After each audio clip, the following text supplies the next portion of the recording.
We live right now on Facebook. No Fugazee podcast. Thank you, ladies, for the wait. Been having some technical difficulties, but we about to get into the show. Let's get it. I'm your host, Cooley, and we got 4 lovely ladies on the panel. We're going to talk dating relationships. We're going to have some fun.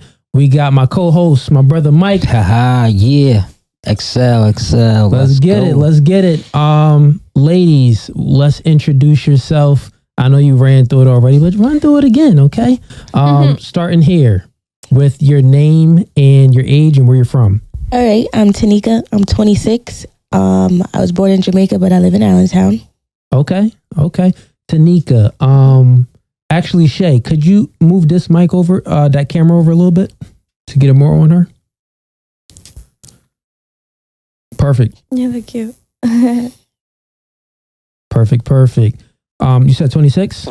Yeah. From where? I was born in Jamaica, but now I live here. Relationship status? I'm in a relationship. How many years? 3. 3. Okay, that's what's up. And fun fact about yourself? I like dressing people up. Dressing people up. Okay, little stylist. That's what it is. And yourself? I'm Baby Lex. BBYLEX, you know. I'm 25. I'm from the Big B, Bethlehem, you know. And I'm single. Big single. And I'm sorry, Tamika, can you give, what do you do for a living? I used to be a nurse, but now I work in retail, so I'm at Windsor. Come see me. Okay, that's what's up. And what do you do for a living? I'm a dancer. You're a dancer, nice. Yeah. On a pole? A playground pole? Nah, you know, the pole. Not for like not a playground pole, real pole. Do okay. little tricks and stuff. All right. You know what I mean? And you said you're big single. Yeah. Okay. And what about yourself? You didn't even guess. Okay. Hey y'all, it's Big on Lola. I'm 20, great. You feel me? Well, 28. Okay, 28. Come on, don't do that. You know. Yeah. I'm an entrepreneur. What I like to do for fun. Yeah, fun fact about yourself. Baller, you know what I'm saying? Fun fact about me, I'm a baller, you know what I'm saying? I get girly too, whatever. Okay, you play ball. Okay. How tall are you? I'm 5'8", but I rounded up to 5'9". 5'9", okay. You 5'8" and a half, 5'9". Yeah. And you play ball. Yeah. Where'd you play ball at? Brenathan College. Brenathan College, what position? Power forward. Power forward, okay. How many points you average a game? Probably like... Don't be lying either. We gonna look it up. You can look it up if you want to, but probably like 12. Okay. Rebounds crazy. You know what I'm saying? Assists crazy. Okay. Rebounds crazy. What's crazy on rebounds? How many you average in rebounds? Double digits? Double digits. Okay. Definitely. Dang. Okay. Definitely. Okay, good. I can see that. You can see Yeah, I can see that.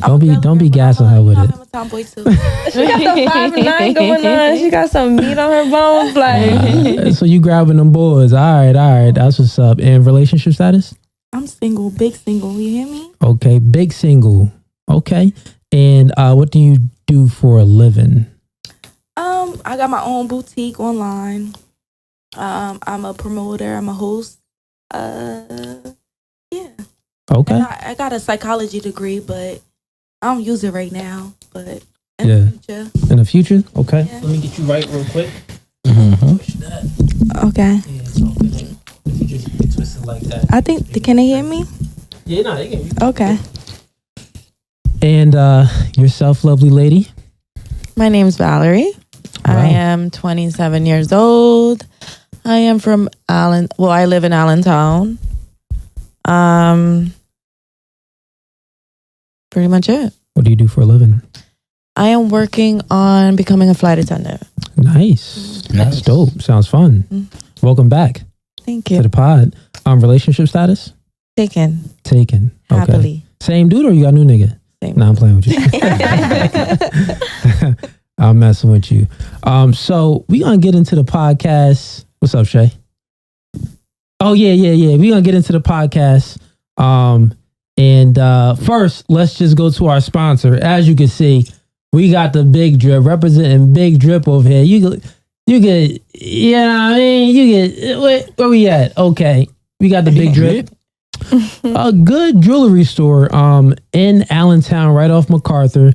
some good dudes. The owner, he's a good dude. I knew this dude, since high school basically, and he just opened up maybe about a month ago, right?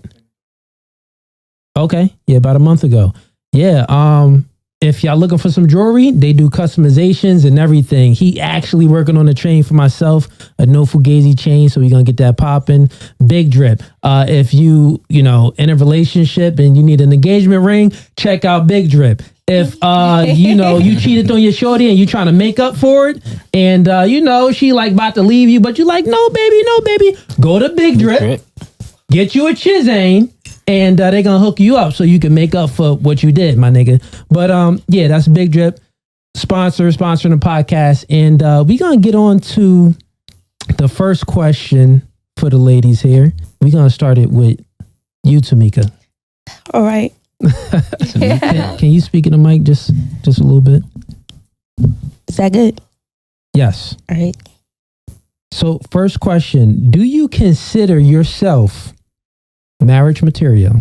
Of course. Okay. 100%. So why you in a relationship? Why that nigga ain't marry you? Because marriage is not something I feel like you should rush into. I feel like there's things you got to go through in a relationship first before marriage happens. So first you got to see that person upset. You got to see how that person handles sadness, grief, all that other stuff.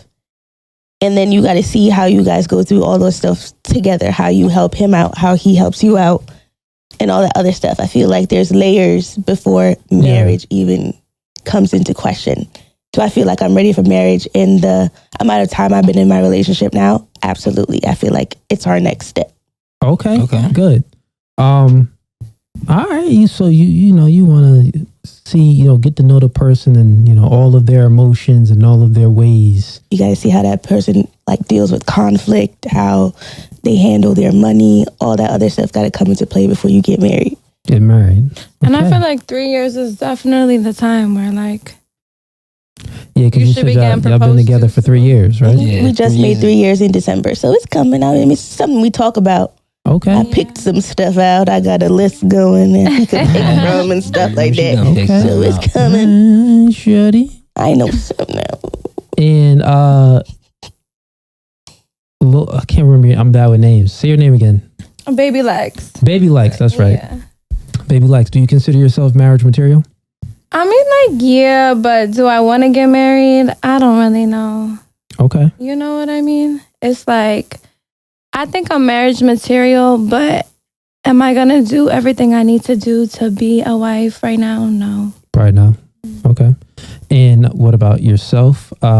Big what? Big on Lola. Big on Lola. Okay, that's Lola right. Big on Lola and it's the L's. Honestly, I feel like I bring a lot to a table. Fuck that. I am the table.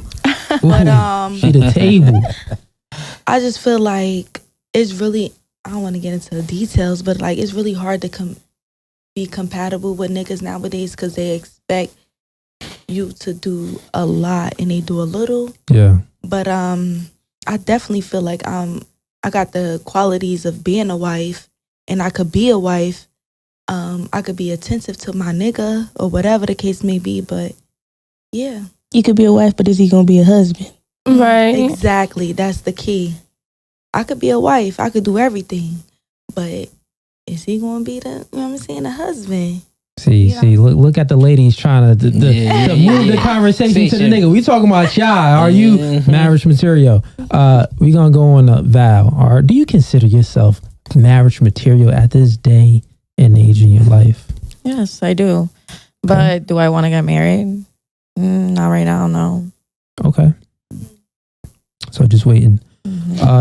A question actually to go around real quick. So all of you ladies consider yourselves marriage material.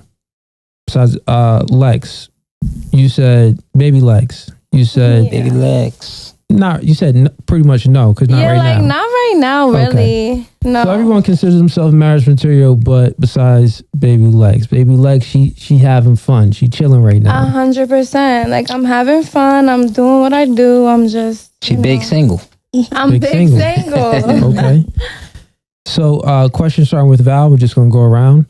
Do you think women in general are marriage material? Like in this day and age, like women in general? Absolutely not. Okay. And give a reason why. I believe. I don't want to come at women because I'm a girl's girl, you know, but I feel like women nowadays are very, I feel like they want to take the man spot, be very independent and not want to lean on a man. I feel like nowadays, I feel like women think that's so like offensive, or I don't know, they just don't want to do it. So I feel like, no. And I feel like a lot of women aren't just ready to be women. No, say it with your chest. These women are 304s. They 304s. Say it with your chest. That's what you trying. Look, hey, hey, Shay. Listen, now listen. You went around. You basically, the women not ready. They did it. You basically saying these girls are promiscuous in these streets and they don't deserve a man. That's probably much what you're trying to say. No, I'm not saying they don't deserve a man. Get out of here. I did not say that. Don't put words in my mouth. I'm just saying right now, women are experiencing being free and independent, and they're liking that. And there's nothing wrong with that.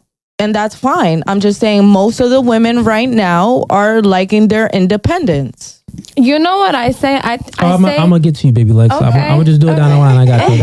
I want to keep it in order because then I'm going to have to go back. But what about you? Big Lola, right? Yeah, big on Lola. All right. Respectfully, I feel like... Can you repeat the question? Okay, so in general, do you think women in this day and age are marriage material? Women in general, do you think they are marriage material? Respectfully, yeah, but it's like they push for independence. When you want to lean on a nigga, it's a problem. Then when you want to do what you want to do and be independent, it's a problem. So it's like it's all about an agreement with your nigga. So what your nigga may allow, some certain niggas won't allow. So it's like, in general, like a general statement. Well, you're going back on the men. We're going to get to the men. We're going to keep this. I just feel like, I don't know. Me personally, I feel like, yeah, we're capable. We can. Okay, so you think women in general in this day and age is marriage material? Exactly. Baby Lex? Baby Lex. I feel like women are definitely marriage material right now. Like, you see a lot more women having businesses, starting their own everything, entrepreneurs. Like, it's a lot of independent females right now.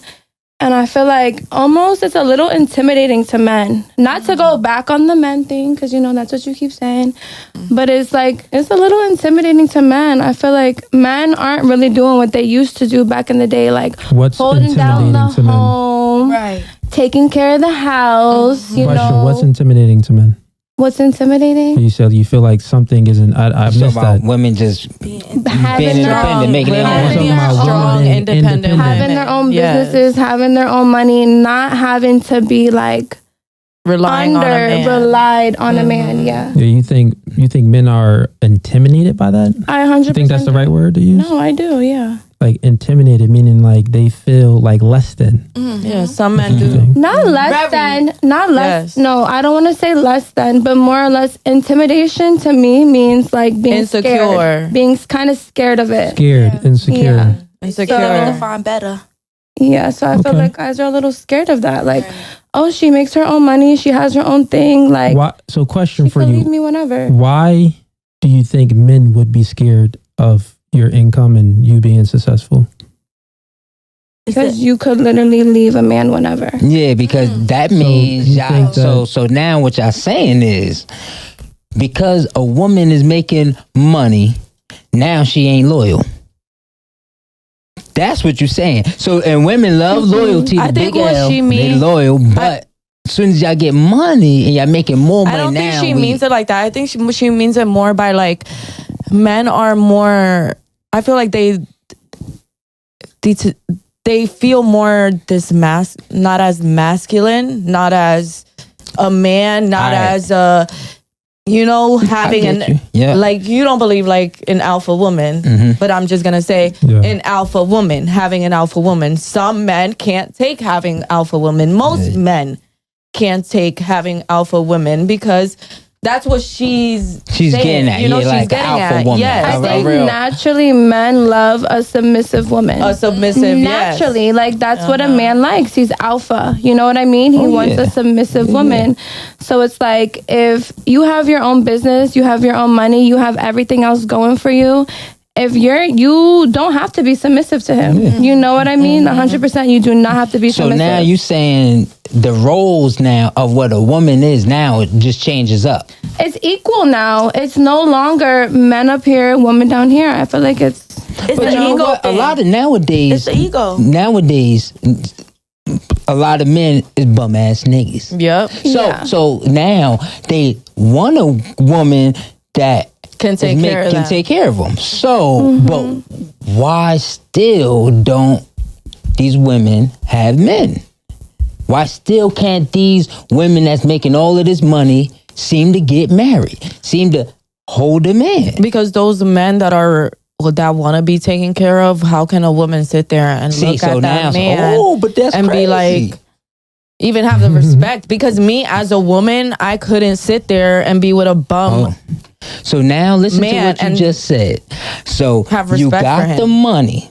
Y'all bossed up now. Now it's time for y'all to actually put somebody under your wing.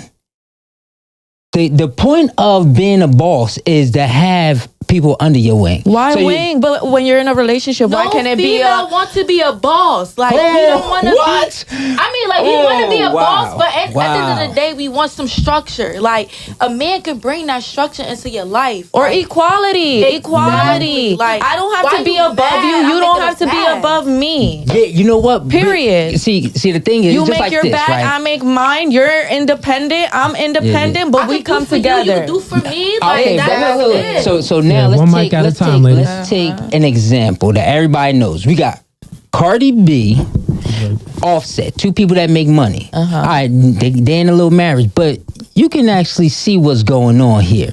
He gotta bend, fold, put his head down. Yes, ma'am. I mean, how many people is actually gonna do that? Nobody he is really the female in this relationship. So. Listen, if Cardi say, listen, nigga, we eating lobster today. We ain't going to Roscoe's, nigga.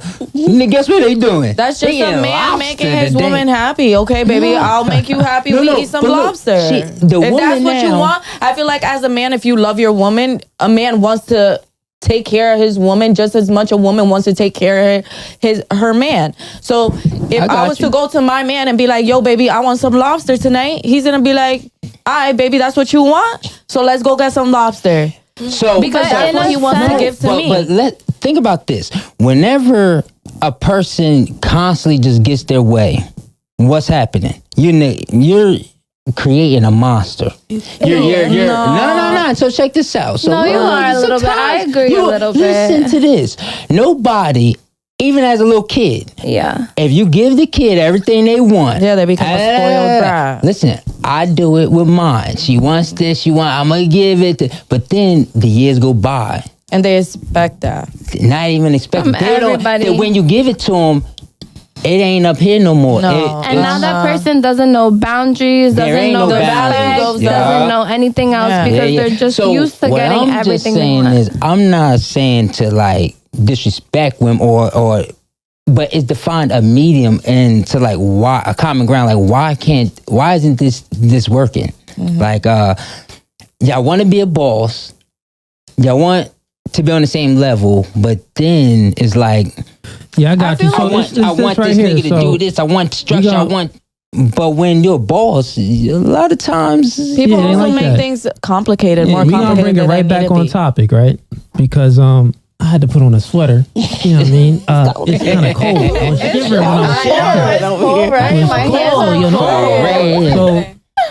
shivering. So it started with you, Baby Lex. Baby Lex. You gotta I'm really remember not good with names. Like You just followed me on the gram and everything. I did. I followed you back. We was, you know what I mean? You gotta do the baby legs. I got you, baby legs. So because it's the baby legs, it's 2 B's and 2 L's, and I get it mixed up. Big I'm about to call Lola, you baby big legs. Okay. All right. So this whole conversation started with baby legs. Baby legs said, these dudes is, insecure. No, intimidated by they could be women having independence and doing their own thing, right?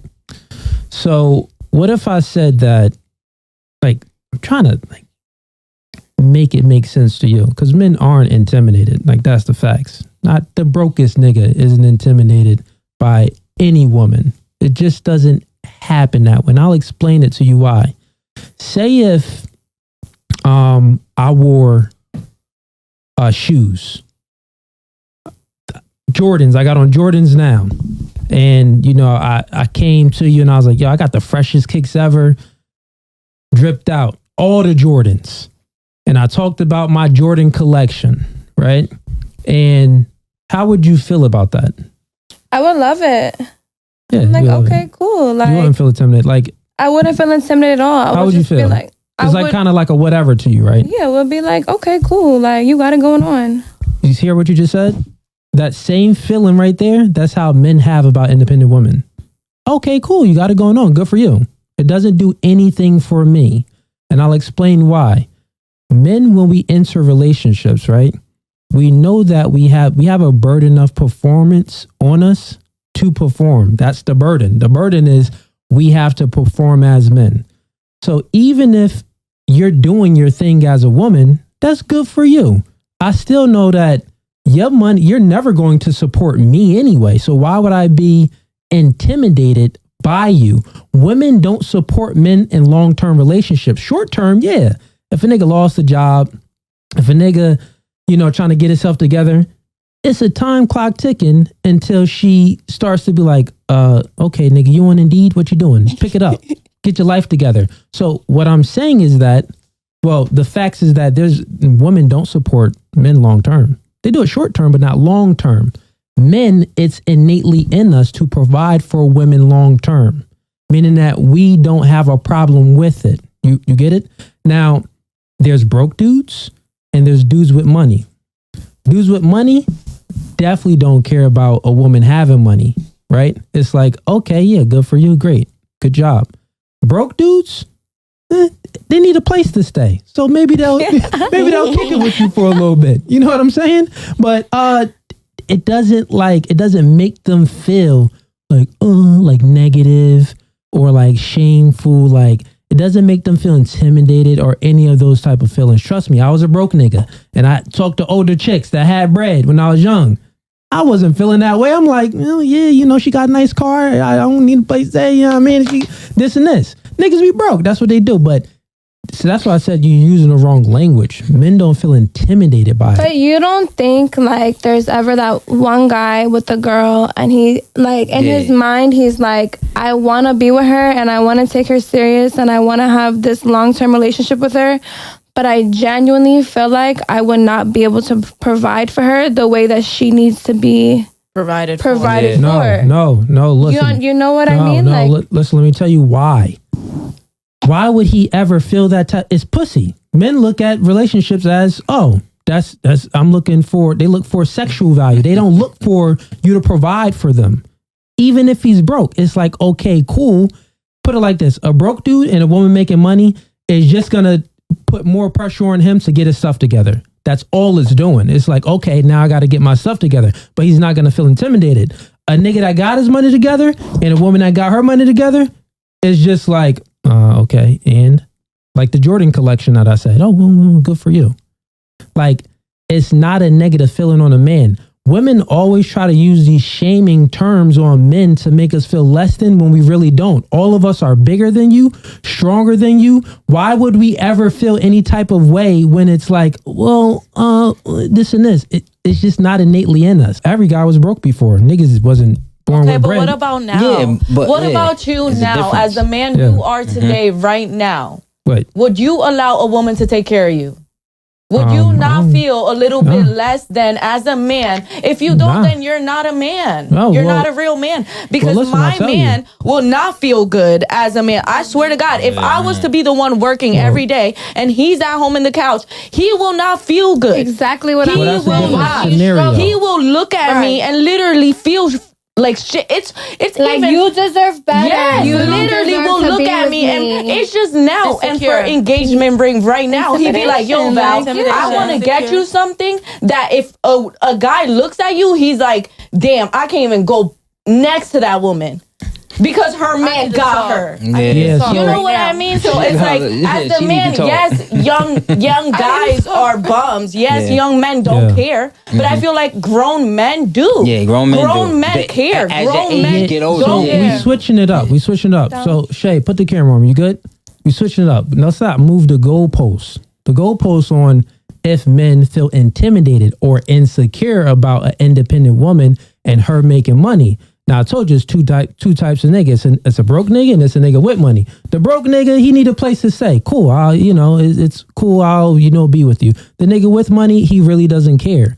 Now, you moved the goalpost and you said that if my girl, would I want my girl to take care of me? That's a whole different story. That's a whole different storyline. Now, one, how much money I make is only, 3% of people in America make that. So I doubt my girl will be making that much money. So one, that's not probable, possible, but not probable. Then when we speak about how you said men in general have a natural proclivity to be a provider. It's just naturally in us. So our natural role is to take care of women long term, and we don't lose attraction for the woman if we're taking care of her long term, and she could be working at McDonald's or not even working at all. It's naturally in us. But women don't have that natural proclivity to provide for a man long term. They have it short term. It's a time clock, nigga, get your stuff together. But long term, it would never work. So those, and generally speaking, of course, there's an exception to the rule. I'm sure some woman taking care of a man and that relationship could be going, who knows how it's going. It's probably terrible for her. She's probably cheating on him left and right, and he's probably cheating too and doing crazy stuff. But generally speaking, man leads, woman follows. But what you want to say, Big Lola? I just feel like dudes be insecure. Like from what? General statement, like, listen, I ain't gonna front, like, I'm kind of well known in this area. And I went, like, this is a test for me. If I go out with you, you get what I'm saying? And you can handle people coming up to me on some, hey, Lola, what's up, Lola? What, Okay. It's cool. That's a different topic, though. You think so? Yeah, I gotta see if you can handle that, because at the end of the day, because this is what I do. Like, I'm not sleeping with these people and none of that. Yeah. You get what I'm saying? So if people coming up to me and saying, hey, what's up, Lola? What's up? What's going on? That don't necessarily... I feel like I've been in situations where it's though, like, I went out and people came up to me, hey, Lola, what's going on? What's that? And your dude felt the way? Folded. Yeah. Completely. So I could... And didn't like it at all. Told me, like, I can't even go out with you. And it's an ego thing. Yeah. You get what honestly, I'm it is a different day and age now. I could see both sides a little bit, because it's kind of like, if I go out with my man, I don't want a bunch of bitches coming up to him saying, hey, hi, what's up? Like, it's almost like, I think anybody wants their partner to seem exclusive. You know what I'm saying? But me personally, I'm not insecure. So if bitch is coming up to my nigga and saying, hey, how you doing? Chopping it up with him. Yeah. I don't give a fuck about none of that. Excuse my language. No, you good. I don't give a fuck about none of that, because at the end of the day, because I know who I am. I know what I stand for. And I know at the end of the night, he's going to come home with me. So you could say, hey, what's up? How you doing? And all of that. But would you take care of him if he ain't got no job? I'm not gonna hold you. I've been there, done that. All right. And I'm not doing it again. Exactly. So the answer is no. I'm not doing that. She said no. And that's what he's saying. Women ain't trying to take care of these niggas. I gave you the tools to be a man. I put you into jobs where you need to do what you need to do. And if you're not taking that, it's done for. Yeah, so this is what I'm saying. So listen, what I'm saying is this. All right. So y'all want to be bosses. So how you gonna be a boss if you can't? If you're not trying to take care of nothing? No. Listen, bosses why would take care of stuff. me as a female? Why would me as a female want to take care of a man? No, but listen, why do I want to stay here and take care of a man? Think about this. So the role in society. Think about this. How can I be submissive? I'm about to tell you. So I'm just saying this. So since the roles is changing in America, this is no Fugazee. So we're gonna keep it real. The roles is changing in America. So now women is making more money than men nowadays.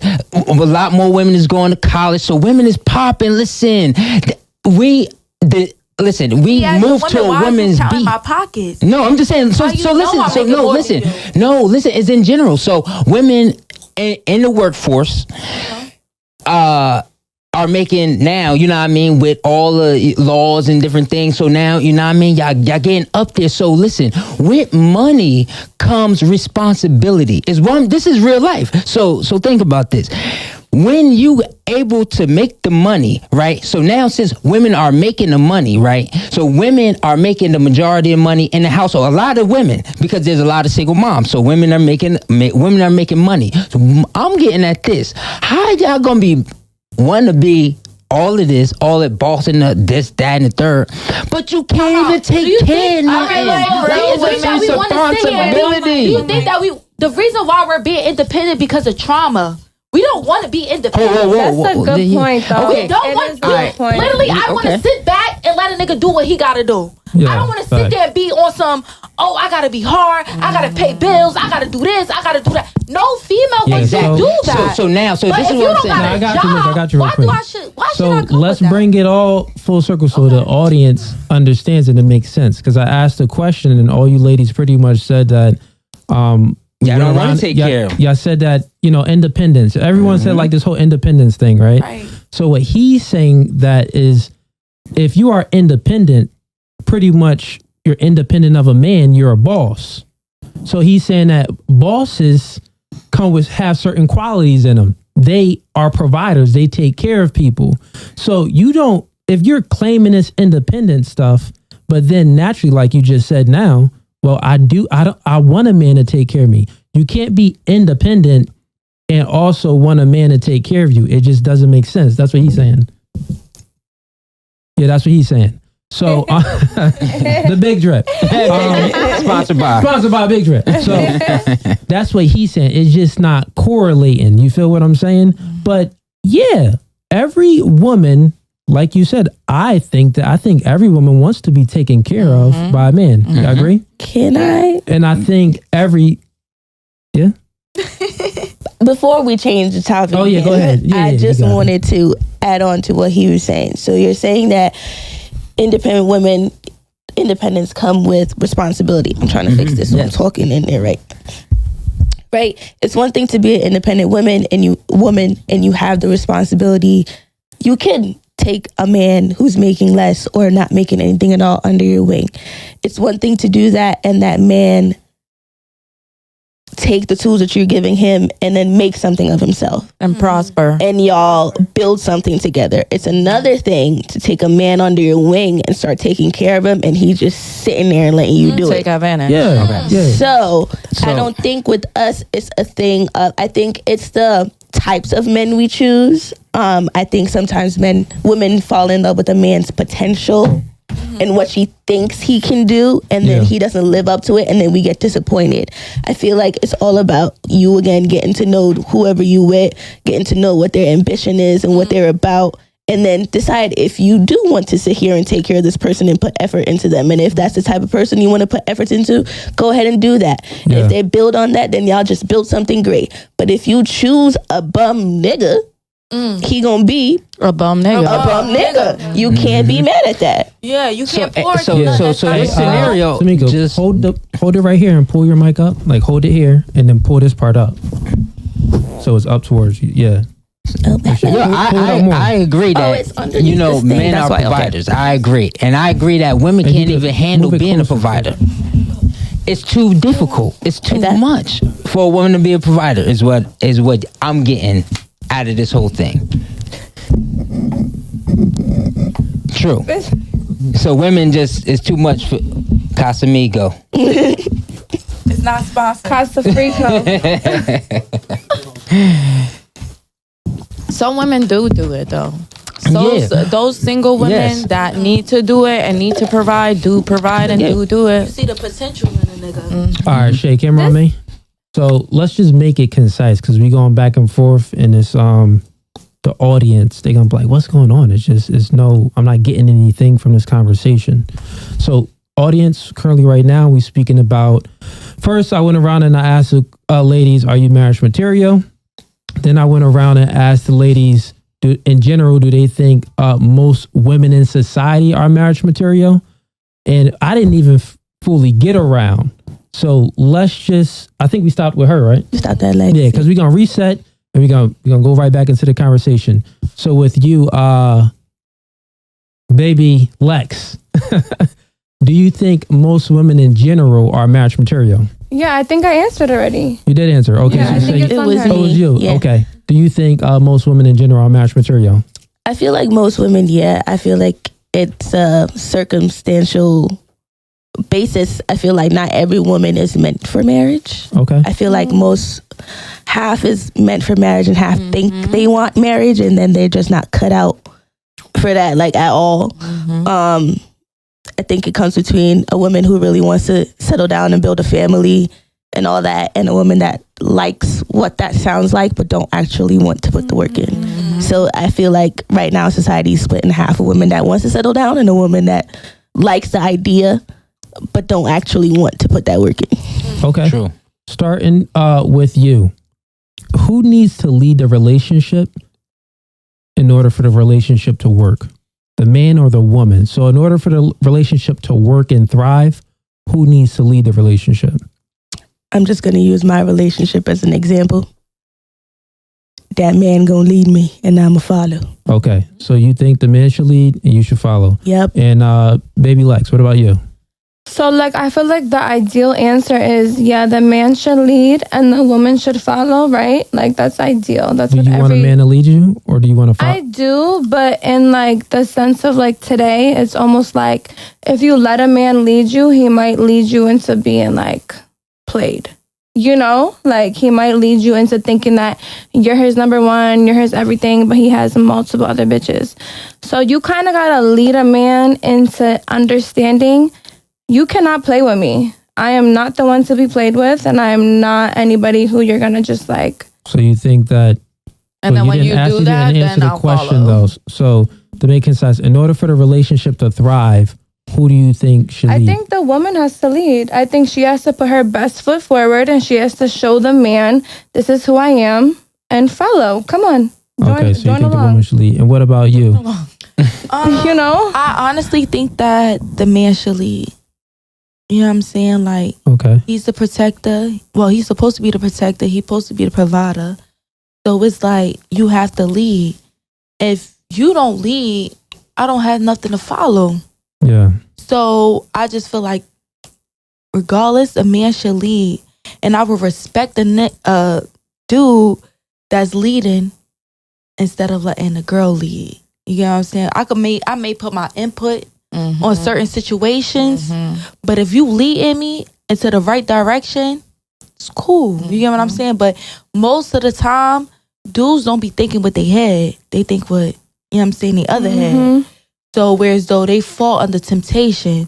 So I ain't even gonna get into all of that. But you think the man should lead? I think that. Okay, what about you, Val? I think the man should lead. Like she said, I completely understand what she said about a man should lead. But if I need to put my input in anything, or we need to talk about something, or we need to sit down for a little bit, baby, and let's get it together and be on the same page. Yeah, but of course, I will follow you to the end. Okay. Word. And question for you, baby Lex. So you said you think the woman should lead. Would you respect your man if you was leading him? All right, so when I say a woman should lead, I don't mean for the whole entire relationship. I think like when it's time to get serious and it's time to take each other serious, I think, yeah, the woman should lead and show what's up, what's good, how she wants the relationship to be and how serious she wants him to take her. You know what I mean? And then when they get into that serious, here we are, we're this, we're that, time for roles to reverse. Now you lead me. You understood that I was what you needed and you wanted because I did my big one. And now you lead me. Okay, so another question. So you said, yeah, the woman should like take lead in the beginning and then she should lead the man into leading her. Pretty much you're saying, right? Yeah. Okay. What was I gonna say? Because that's it just sounds funny. That's why. Really? Yeah, it does. And I'll explain why in a second. So the man lead in the beginning, and then she'll lead the woman into then leading her. You got anything for that, Mike? I mean, I understood what she was trying to say. Yeah, I understand. You get it? I understand. Yeah. Like she's saying that she wants to. I feel like guys have She so wants many to make options. sure this is She wanna put real. her, Guys This is have- real for Yeah. you just as much as it's real for me, and I'm going to show you how real it is for me. And then when you understand that this is real for both of us, then baby, take the lead, and I'll let Yes. you. Oh, I see. It's just I got you. she's Guys making have her so many Yeah. options. So I'm gonna make it very prominent that I'm the only option you want. And before You know, I I'm let gonna you lead lead- me, I'm gonna make sure Before you I know you follow wanna lead me. into the fucking depths gotta of be serious hell. about You it. know what I'm Yeah, saying? yeah. Before I follow you into the depths of She just hell, wanna make sure it's I'm it's gonna serious. lead and I'm gonna make sure you're following behind me and you're the one for me. And then when I realize you're the one for me, go ahead, baby, so take this the lead. is why I asked the question. I bring it to my co-host Mike over here. Yeah. Because it just doesn't. It's not built in reality. And I'll explain to you why with some other questions. So, when you get with a leader, there's no leading that man. You don't lead. Even in work, when you go to a job. It's not like you're interviewing, got the job, and you're like, yeah, so this is the rules and this is this. No, the policies of the company is already in place. So when you meet this man, one, I think you're confusing it. It's about you choosing the right man. Once you choose that right man, his policies is his organization. If he's a leader, he's a leader. If he's not a leader, he's a pussy type dude, and you're not really going to, acquiesce to him anyway and be in that relationship. You feel what I'm saying? So what I'm saying is that I think you're using you leading first into really you just picking the right guy. No, I just think everybody is submissive for the right one. That's like I don't have anything so you other think to say everyone other is than submissive? I think everybody is submissive for the right one. So if you are a leader to every other bitch you might have fucked with, when you come fuck with me, you're gonna be submissive to me. You know what I'm saying though? Okay. Like So- I'm gonna figure it out. I feel Like where you coming you from. get it? So Like what I feel where you type? coming from. I'm really trying to feel where figure she her out come right from. now and feel where Like, she's coming from. It's So let me. I got questions for her real quick. We're gonna keep drilling this in, baby legs. So you just said that when you first meet a guy, he's submissive to you. yeah. Okay. So let me break it down to you real quick and correct me when I'm wrong, because I want you to understand. If you don't understand, be like, say I'm wrong, because then I'll know that you don't understand, and I have to reiterate things in a different way to make you understand. Got you. So women hold the key to sex, men hold the key to relationships. In a courting process, the man does have to put his best foot forward first in order to get you. You get what I'm saying? In order to get you interested. Once he has you interested, you guys are going out on dates and having a fun time.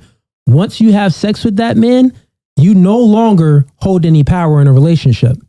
You just had sex. You gave up your only power in a relationship. So women like to trick themselves in believing they have power after sex. You don't. Because if you don't acquiesce to what that man wants, you don't get a relationship. So therefore, you can leave that dude or he'll leave you. But guess what? Time out. The process will start all over. You'll meet another nigga. You'll give up box and you won't acquiesce to what he wants, and the relationship will fail. You'll meet another nigga. You'll give up box. You won't acquiesce to what he wants. It'll keep going, and that's how girls rack up their body count. So what I'm saying is this. This is the facts.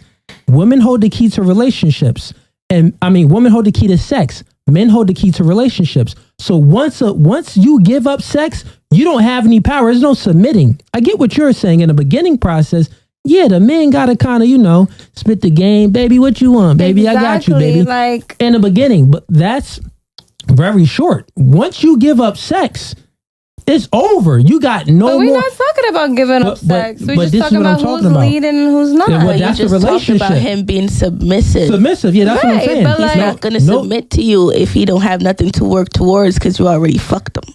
Exactly. You think though? I think I Absolutely, think guys 100%. follow along about what other guys want. So I think if a man sees that a bunch of other guys want this female, it's like, oh, what do I gotta do to get her so I could be on top? I could be the alpha. I'm the one who really got her. No, that's different. And no, but for real though, like it's like, and then you're gonna be submissive. Back Like, to the men you now choose. you're submissive to me because now you want to be on Let me- top. let You me want to tell be you the one something. who I commit Baby myself Lex. to because everyone else is in line waiting. Baby Lex, men get disgusted when we know that a chick got other options or she's doing a whole lot of things. Listen, baby Lex, That's let me a tell you. lie. I want you to understand this. There's recreational use only. 95% of Like a women go into joint. recreational use only. Men lie to women in order to get sex, and they'll keep lying to you to keep you in recreational use only. You get what I'm saying? So that's that. So when you saying that guys like girls that can get other guys, that isn't the case. We like the soft, feminine, in a corner, not doing too much, but the girls in a club, twerking, on a stripper pole, out doing a whole lot, we'll smash those girls. We'll smash them. Temptation. But we don't wife those females up.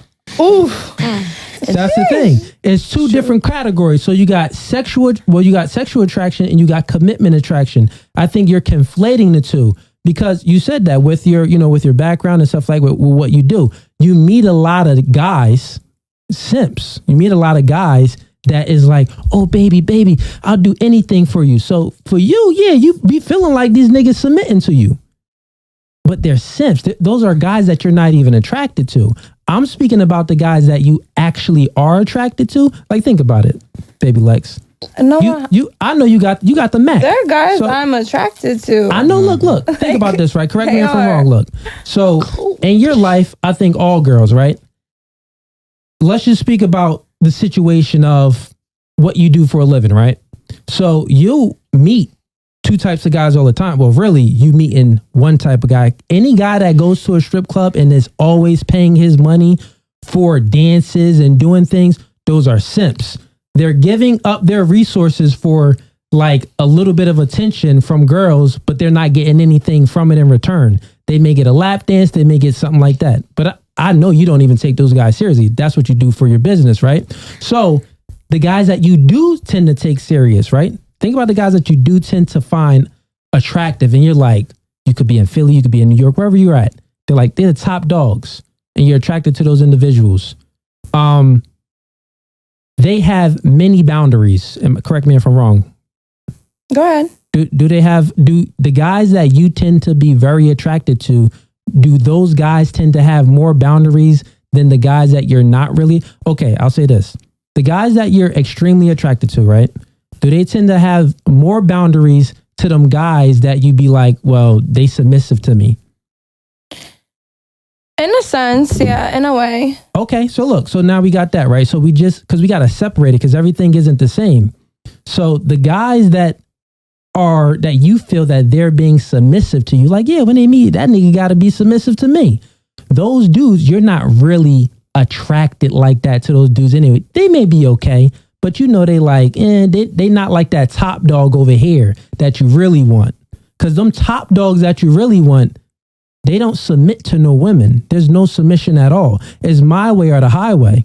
You get what I'm saying? Like attractive men just have this confidence about them, and it's like it's either you're doing this. I think that's almost or you're like not a doing stereotype, though. Like there's Explain. some like very beautiful men and some very like wealthy men out there who love to love. You understand what I'm saying? Like, Yeah. I think just someone being attractive and someone having a lot of money, like, falls into the stereotype of, I could play whoever I want and I don't need to submit to anybody. I don't think that that's true at all. I don't. So I'll just say this: masculine men don't submit to any woman ever, not like ever. And like, I'll go back to what I said a few minutes ago. You're submissive for the right person. Everybody. A man? Yes, every single person on this earth is submissive. Okay, let's say that. I got a question. Yeah, like, because they got options. That's you know, you respecting, like, you respect your girl. Do you not? Well, hold on. Like, if your girl comes to you and tells you something like, "Baby, I want to do this," or disagrees with you in a certain type of way, or some kind of disagreement or something, you respect your girl. We're confusing respect not with submit, submission. but you will, you will soften yourself a little bit for your girl. You will heal her out. You will take her side of things. You will sometimes put your difference aside and just to make her happy, because that's your girl and you love her and you want to soften up. I feel like that's what she's saying. I don't think she's meaning it in like a submitting type of way. Like, I'm gonna submit. Like, this man is just gonna fall on his knees to me. I mean, I feel like she's saying it in a way as to, he's gonna love me the same way I love him. Yeah, 100%. Well, then we gotta use a different word. We gotta use a different word. That's like the other word before when it came to intimidation. It was like, I think that's the wrong word, and I used another word, submit. Oh, okay, so my vocabulary is fucked up.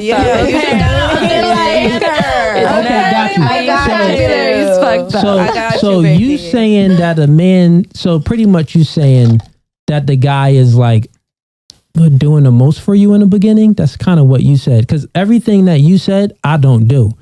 I don't negotiate with terrorists. Not doing the most, but doing more than what doing more than what he would do and he was doing for the other females that he has in his life currently. Okay, you understand? So he's it's doing not more for you other necessarily than the other doing the girls. most. Like, you don't gotta be doing the most, like paying everything and taking me here and doing this and doing yada yada yada. But you're doing more than what you have done. So he has you like as the main girl. Yeah, like if you prove to me that I'm in the number one spot right now, and this is what you got going on, and I see it, I understand it, I feel it, then okay, cool. Let's see what we got going on. Okay, that makes sense from what you just said, but yeah, I just wouldn't use the word submit. But in a way that is submissive for a man, because men like to lead. So if you're not leading anymore and you're just kind of like following, you're doing for me what I ask, then you are kind of being a little submissive as a man. I wouldn't use that word. That's just a man being a man. If he's doing stuff to take care of you and making sure you're emotionally stable, good, and make sure you're physically good and, you know, financially good. That's just a man just being a man. He's just doing his part as a partner. As a real man. Yeah, as a real man. I wouldn't find that being not being submissive. Submitting. That's just him, you know, doing his part. But anybody got anything on that? I think it was some confusion with the word. Hey, Big Drip, MacArthur Road, Allentown. Show sponsored by them. They're making my chain right now. They got a sweatshop of people in there just making chains and stuff. So I'm going to have a whole lot of jewelry, some bling on, looking wild. But go check out Big Drip, man. Okay. I fell in love with a Big Drip. Hey.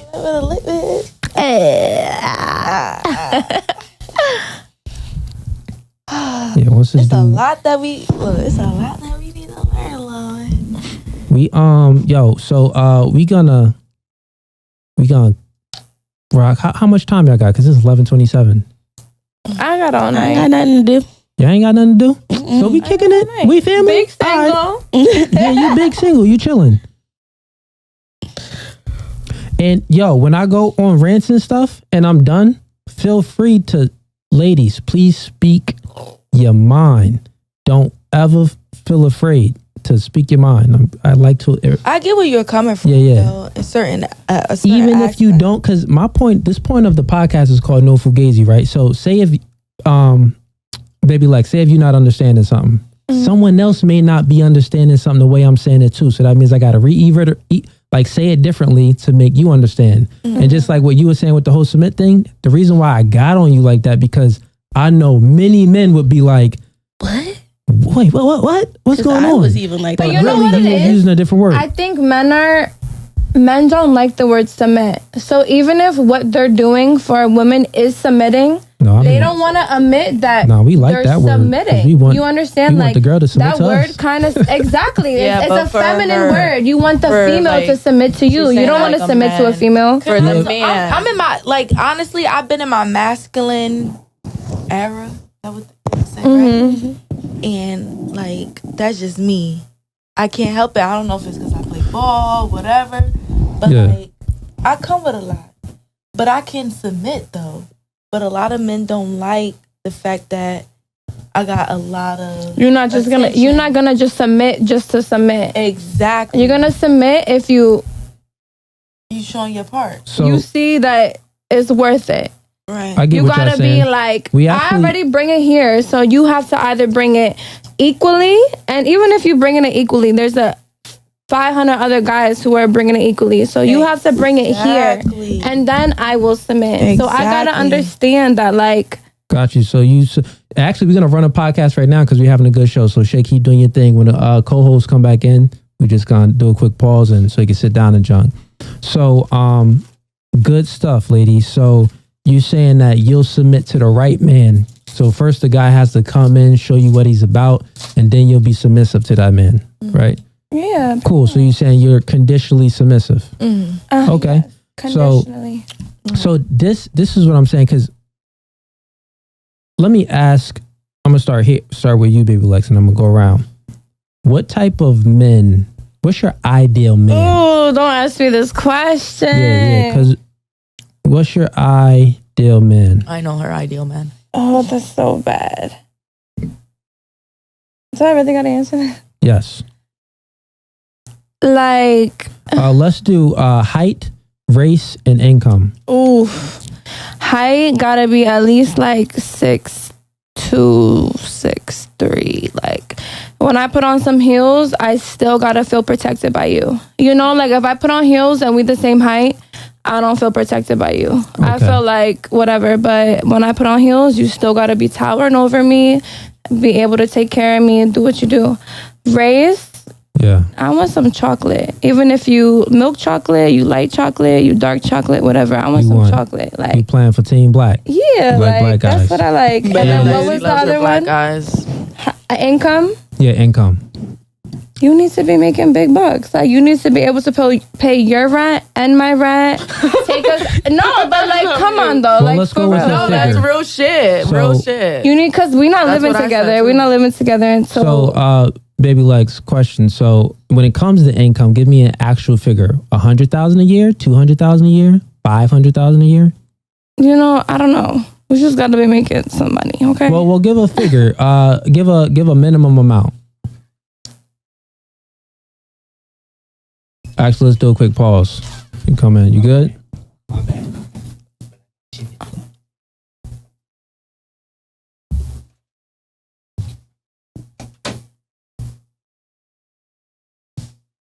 Yeah, yo, Baby Nine, take a seat right there. Good. We live right now anyway. Yo, honey, what's good, man? How you doing? What up, everybody? How you doing? Hi, how you guys? You good? Hi. So we rocking out. 2 seconds. Get that camera set up. Gucci. All right, bet. Hey, we got my man Baby Nine in the building. What's good, my guy? What up? What up? Hey. How's everybody? What it is? Everybody is good, bro. You still at the casino? Yeah. Holding stuff down? Yep. That's what's up, bro. That's good, man. So I'm gonna bring it right back to you, Baby Lex. You were explaining, well, we were getting about income. What's for your ideal man? So you said you want him at least 6'2". Want that dude to be 6'2". You said you want a black dude. You know what I mean? You ain't going. You need some chocolate. You know what I mean? You ain't going no part of it. But like if I find the right guy, the right white guy, then like I maybe. Have you ever been with a white guy? I have, but not like dated, but like sexually. Yeah. Okay. All right. Cool. Now when it gets to income, give me your minimum of what you would take. Like anything below this minimum, it just won't do. So is it 100,000 a year, 50,000 a year, 200,000 a year? What's the minimum? So you have to at least match me. So you have to at least be making like 5 bands a month, 6 bands a month. Okay, so six bands a month. Let's just do the math on this because I need you to. Okay, so 6,000. Okay, 72,000. Yeah. Okay, so all right, so $72,000 a year. Yeah, like you have to match me at least, nothing less. Nothing less. All right, so you got to match you. Yeah. And what about for you, Big Lola? Big Lola. You gotta make at least like 50K and up. 50K and up, and how tall? Right. I'm 5'9". So like I would say like 5'10" and up. Like I'm not really big on it because I'm tall anyway. So I understand where you come from though. Yeah. What else? What's the other question? Race. Preferably my black kings. You ever been with a white guy? I have not been with a white guy. I talked to him, but it's like the culture. You know what I'm saying? It's different. Spanish guys, I did talk to the Spanish guys. Puerto Rican. Like, yeah, Rican. You know, Morena. That's what they call me. That's what they call you? Yeah. But they cool. You feel me? But it's like it's a different culture. But like I'm like open, but I can't do like white. You feel me? Asian and shit like that. Nah. And you two ladies, minorities. You two ladies in a relationship, so I don't really have to go through. Would you consider your man your ideal man? Whatever your man is, you. Everything that he is. Everything that he is. That's facts. Respect your man. All right, cool. Stand on it. So you made a statement earlier, right? And you said that you are conditionally submissive. And then Big Lola, you said that you conditionally submissive as well. Yeah. So the type of man that both of y'all want, I would say is above average. Because an average man is 5'8". An average man makes between $40,000 to $50,000 a year. Mm-hmm. And if you're putting black people into that, it goes even lower when it comes to income. My black people like that. Really? It goes a little. It's like 35 to 45,000 a year. It's a little bit lower.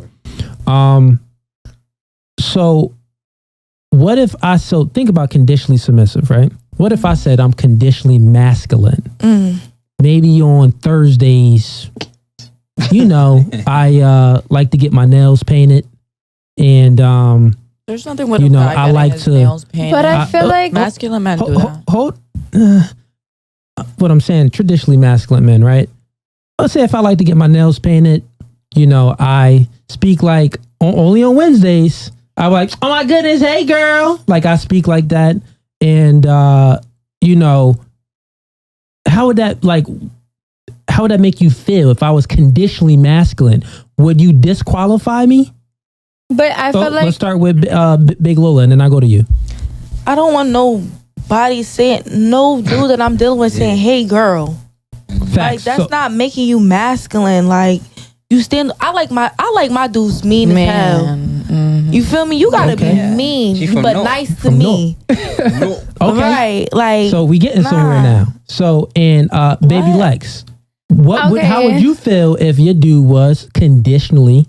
feminine. But I feel like you're kind of trying to like compare masculine with submissive, which means you're trying to say submissive means feminist, which are like, that doesn't correlate at all. Oh, it does correlate. So every 100%. Female is supposed to be submissive no matter what. So submissiveness correlates with feminist. Am I saying that right? Feminism. Baby Lex, put the camera on me. Baby Lex, let me just say something to you. But you get what I'm saying? Baby Lex, let me just listen, Baby Lex. What you do for a living, the only reason why that job exists and you can make money off of that job, because men yearn for submissiveness. They yearn for femininity. You get what I'm saying? So femininity and submissiveness, they coexist together. You can't submit without having feminine traits. You get what I'm saying? Mm-hmm. It just don't correlate. Make sense? So your entire industry, the stripper, all strip clubs, that entire industry is predicated on men. They probably got a wife at home that's withholding sex for compliance. He's not getting any feminine submissive energy from his woman. So he's like, you know what? I'm going to go down to Becky's bar shop or whatever, strip club they're at. And, I'm going to tip away so I could just feel that approach of a woman. Hey, would you like a dance? Oh, hey, would you this? You look very this. I know what the strip clubs do. You guys approach men. You get what I'm saying? Since guys never get approached, right? Most women don't approach men. 99% of women don't approach men. Men do the approaching. So the reason why that entire industry exists is because men yearn for that submissive femininity. Make sense? So let's bring it back to conditionally submissive. Because what I'm saying is, the reason why I asked that question, right? You said, nah, man, like that nigga got to be masculine. I want my nigga mean. He can't be real mean. He can't be mean that I don't even know he like me. You gotta that's so you gotta try to figure out what the nigga like. Wait, do you like me? Right. Yeah. Like wait. Can't even crack a smile. Because I'm low key mean when it comes to like dating. Like I don't feel like nobody can be on my level. But go ahead. Yeah. So this is what I'm saying, ladies. If you are conditionally submissive, just like I said, a man being conditionally masculine, and I dress up on Wednesdays and I do my nails and I talk real flamboyant and I'm real zesty. You get what I'm saying? I'm real zesty with it. How that would turn you off. Guys, those men that you want, those high earners, those tall guys, those guys that have things going for themselves, those guys usually have options. So why would they choose a girl that's conditionally submissive when they can just go ahead and get a girl that's submissive all the time? Make sense? So what I'm saying is that you inadvertently disqualify guys off the bat from being conditionally submissive. You want to be soft, feminine, docile, and submissive all the time. Not saying that you'll let a man do whatever he wants with you. No, you don't want to do that. You still want to disqualify the bad guys and qualify the good guys. You see what I'm saying? But being conditionally submissive and conditionally feminine, it's not good. Like a high earner, a masculine male, those guys that you want, the go-getter, assertive, A-type personality, those men, we see you. I see those girls and I'm like, haha, yeah, never. Recreational use only. So you get thrown in a recreational use category and you don't even know why, because maybe you wasn't soft, feminine, you didn't let him, follow the lead. Maybe it was a little too loud. Maybe when, you did something that was not feminine, it was a little bit more masculine. Just like, say if I was just, you talking to a guy and he's like, he's vulnerable with you. He's like telling you all his problems, kind of like venting to you like how a woman would do. He had a bad day at work. Girl, this, and he kind of sounds like girly with it. Like, oh yeah, this, and oh my goodness, Billy does this, and I hate this. He's kind of putting this on you, and you're like, nigga, I don't care. Get it together. You get what I'm saying? It's like softness. You're gonna like lose attraction for that man. That's the same thing how men look at women when you're being all independent and boss babe and like, oh, I don't need you. Yeah, whatever, nigga. That type of talk and that type of attitude. Okay, cool. We are sex only. You'll never know too. But that's why I say that's where the intimidation comes from. That's not intimidated. It's just a turn off. You're not intimidated by the zesty dudes.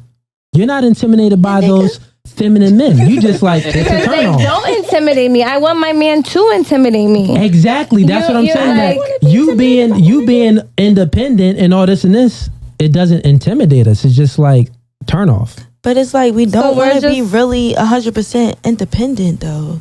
That's what I'm trying to justify. So, like I really talked to a dude, like messed with a dude, and he was just so intimidated by me because I talk big shit, like big balls, like nothing little. So it's like my thing is this though. I just be chatting just to be chatting for real. Like it's nothing to intimidate you. It's not to make you feel some type of way. It just feel like I'm confident in myself. I got high self-esteem, whether I'm dark skin, light skin, whatever, Puerto Rican, whatever. Like that's just me. So like if you can't deal with that, it's something wrong with you. Cause why won't you not want your girl to be on her high horse? Like why would you not want your girl to be like, yeah, I'm that bitch. What else? And I'm still fucking with you. Yeah, that's a point. You know what I'm saying? Is a like, point. Yeah. Why don't you want your with girl any other to be nigga, like, but I'm fucking with you. I'm giving you my time. I'm giving you my energy. So why is it a problem? Yeah.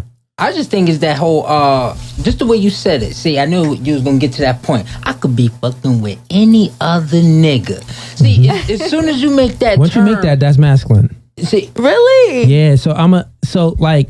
But that's the thing. I could, but I don't want to. So even if I'm saying it and I'm throwing it out there and I'm messing with you, and I'm telling you, like, I'm giving you my time is very limited.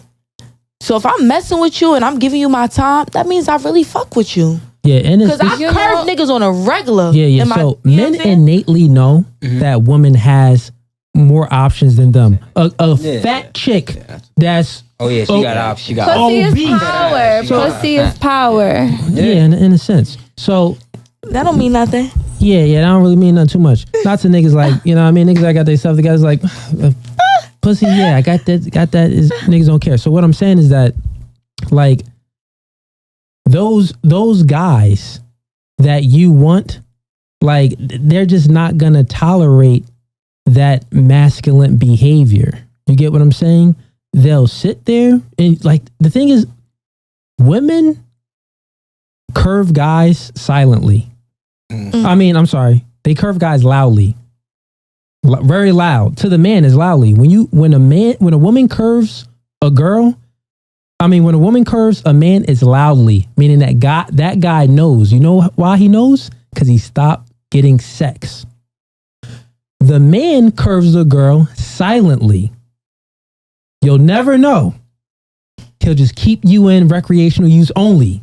So he'll keep hitting it, keep telling you the good old sweet nothings, but he's never going to elevate you to girlfriend level. That's the thing. Girls know. Like, you know, if your man is not taking you out to eat, not taking you on trips, not buying you gifts, not doing what he's supposed to do, like, you know that your man is curving you in that way. And There's you know that man has you in that category. The same way us females categorize our guys, our men, we understand that men do the same thing. Yeah, you don't understand. And I'm going to explain why you don't understand. Because there are men, and maybe you own women may be in a situation. It is what it is. You could be in a long-term relationship. 15 years with a nigga. 3 years, whatever the years may be. Men don't. Let's just do this, right? Because I did this exercise before. Let's do this exercise. This will explain it to you because I'm trying to give you the male mindset and then how the mind works. Starting with you. Dean, I forgot your name. Just call me T. Tamika. Just say T. Nah, I actually got a song. Tamika. N. Not M. Tanika. Oh, Tanika. Yeah. I've been saying it wrong the whole time? Why you correct me? I just realized that you were saying Tamika. Okay. So starting with you, this is what we're going to do a quick exercise, then we're going to bring it all back because I'm going to make it make sense. If it don't make sense, be like, Cooley, I don't know what you're talking about. Do you think women can handle the truth? No. Okay. Baby Lex, do you think women can handle the truth? Yeah. Okay. I knew you was going to say that. Yep. You do think women can handle the truth? 100%. Okay. No, that's cool. And Val, do you think women can handle the truth? Regardless of our reaction, yes, we can. Okay, cool. So, regardless of the reaction, yes, we can. We can. Yeah. Oh, so regardless of the reaction, you can't handle the truth. We might spaz out at first, and we're just like, we can handle it. Okay, so if you can handle the truth, right? Think about this. Every guy that you've ever met in every situation wants to sleep with you as fast as they can. They never want to commit to you. They want to keep you on a sex Ferris wheel and have multiple other girls on that sex Ferris wheel forever, for as long as they can. As long as they can hold you there, they want to have sex with you. They want to bang this other girl and bang all those other girls. I agree with That's you. the reality of men. I agree. Okay, cool. So now here's a reality check, right? When men approach you, and if they said that, starting with you, sing back if you were single 4 years ago. If a man approached you and said, hey, Tanika, you're an attractive, beautiful woman. I would love to fornicate with you after this club. What's up? And you happen to be attracted to this man. But that's what he said to you. He's being 100% honest. Being direct is honest. If you're being indirect and you're sugarcoating stuff like, hey, yeah, you beautiful. What you doing after this? Oh, cool, yeah. Well, we got a party going over here, doing this, boom, boom. That's not direct. Speaking what's on your mind is direct. Right. And what's on a man's mind is sex. Mm-hmm. I think you're beautiful. I want to have sex with you. And he was that direct, truthful, and honest with you. would you disqualify him or would you say yes? Single me? Single you. If a guy came up to you in the club, and actually single, did it ever happen before? Did you ever have a one night stand? No. Okay, cool. Did a guy ever approach you and was honest with you? Yes. And what happened with that? It ain't happened. It ain't happened. You disqualified him. It's a turn off. Okay, perfect. Cool. So take that there. So we got Tanika. Turn off, disqualified. Let's go with Big Lex. Baby Lex. Baby Lex. Big Lola. That's Big Baby Lola. Lex. Okay, so I feel like it depends where you are in your life. If you're in your like single phase, your like whole phase, what people like to call it. I'm just gonna go. It's gonna be a very simple question. Okay, yeah, no, I feel like you can handle I feel like women can handle it's a the totally truth. different question. We going with if a guy approached you. Let's go with right now in this day and age in your life now. If a man approached you and he's a good looking guy. You know what I'm saying? He came up to you. It's actually you at the club. You see good looking guys. Yeah. You get what I'm saying? Yeah. A guy approached you and he's like, listen, baby Lex, you a baddie. I want to, take you home right now and do some dirty things to you. If I'm feeling him, then like, yeah. Okay. Now question for you. Have you ever done it before? Yeah, like, of course. Yeah. Okay, I've so you've had one night stands before. Yeah. Okay, and you had one night stands? No, that's okay. Thank you for being honest. That's 100% okay. No, thank like, you for we being all honest. grown. Like, Now- you know what I mean? We grown. Who hasn't had one night stands? Me. Or is there people that You ain't had one night. Like, it's okay. We You ain't had no grown one night as stands. fuck. baby, it's So, okay. so let's break it down, right? So, good. even within that one night stand, did you know that guy prior to it, or you just met him that day? You know, probably that night. Okay, so you met him that night. But like, No, real cool, shit. cool, go Like, ahead. we Real not shit, we we not grown. capping, right? Yeah. It's no Fugazi No podcast. fugazi, nah. I like the honesty. So let's break it all down. You met that guy that night, Yeah. and that guy in that situation, how did he approach you? Was he that direct, or was he a little bit more indirect It was with it? more or less like you just feel the vibes. Like you going off of how y'all vibing and you get it. Like, Okay, so we he about wasn't to go direct. home together and we about to do Yeah. what we do. And if we don't talk tomorrow, That's fine. we both so don't he- care. so, yeah, we that's- both don't care. The reason why I wanted you to elaborate more and I was asking more questions because he wasn't truthful up front. The question is, if the guy is 100% truthful, you will disqualify him. If you meet a guy and he sees you, hey, baby Lex, this was a good dance. So I can't say yes or no to that because I've never been in that situation. Got you. understand? I've never had a guy actually come to me and say, hey, I want to freak you tonight and never speak to you again and that's it. I've never had that. It was more or less like, hey, like, well, not we even never speak to vibing, you again. Hey, I want to have sex with you. This is good. Tonight. Tonight. And I don't want to take you on no dates. I want to do it tonight right Yeah. now. Right? I've You never never had had that that scenario. situation, right? Got but it. I've gone off of vibes. Okay. I've So gotten now, the vibes. Got you. So let's break it down.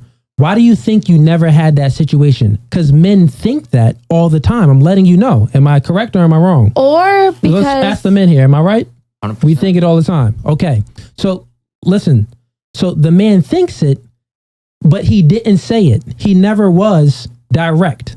He was maybe indirect. he's intimidated to hear no. He's not Maybe intimidated. he's intimidated playing to the hear game, no. sweetheart. I don't want Stop to. using that. Yeah. I don't even know. I mean, honestly, the guy ain't gonna say that because he already know. First of all, what the men are thinking. no smooth dude, and he's not coming up to no girl. But let me freak you, take your panties off. This is what I'm saying. Like, ladies. He's gonna come at it a totally different way. Yeah, like, and this is what I'm saying. So just to give you the truth of your own scenario, he wasn't truthful with you.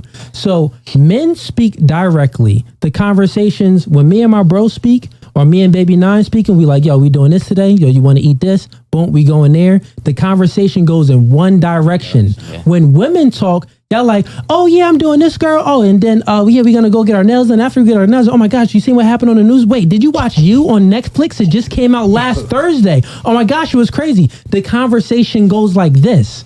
And when that conversation goes like this for females, that's how you feel the vibe.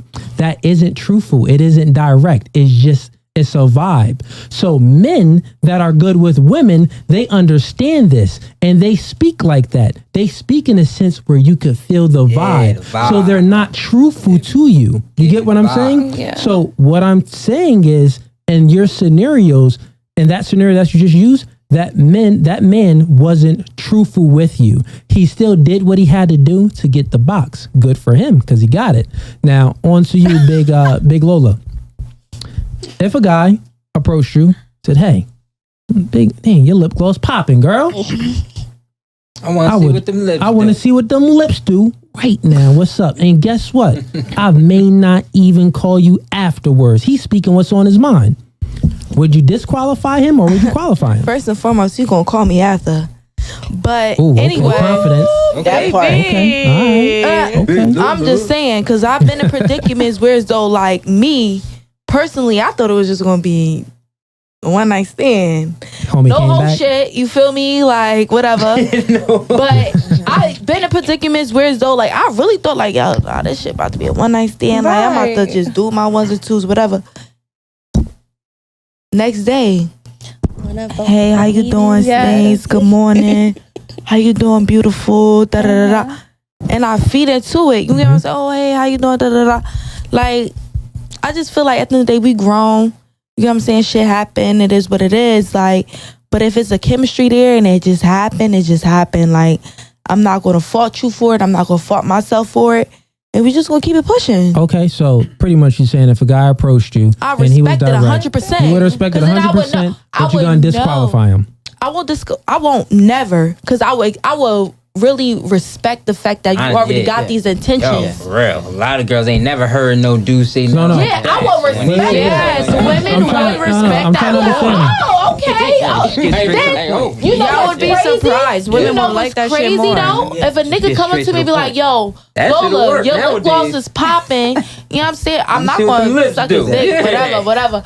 But like, if he like, "Yo, Lola, I'm feeling you, I'm digging you, da da da," I just wanna, you know what I'm saying, see what it feel like, da da da da. I'ma look at him. If I'm attracted to you, whatever, I might. And that money, right? And that car, right? And that situation, right? Yeah, you okay. You did, right? But then it's gonna mess his mind up though. Like, oh, she doing this with me, then she might. No, it's just that we just got that chemistry. You get what I'm saying? If it just happened, it just happened. Let's stay on topic real quick, right? Okay. So you're saying that if he was truly direct, what I just said, what be on a man's mind, he approaches you, hey, baby, I want to fornicate with you, you're very beautiful. Nah, he needs to do other things. You get what I'm saying? Yeah, take me on a date. Guess what? Take you on a date. Listen, ladies, you can't handle the truth. And men innately know that you can't handle the truth. So since we know that you can't handle the truth, we're never going to tell you the truth. Now let's correlate all of this into what we were speaking about before in the last conversation.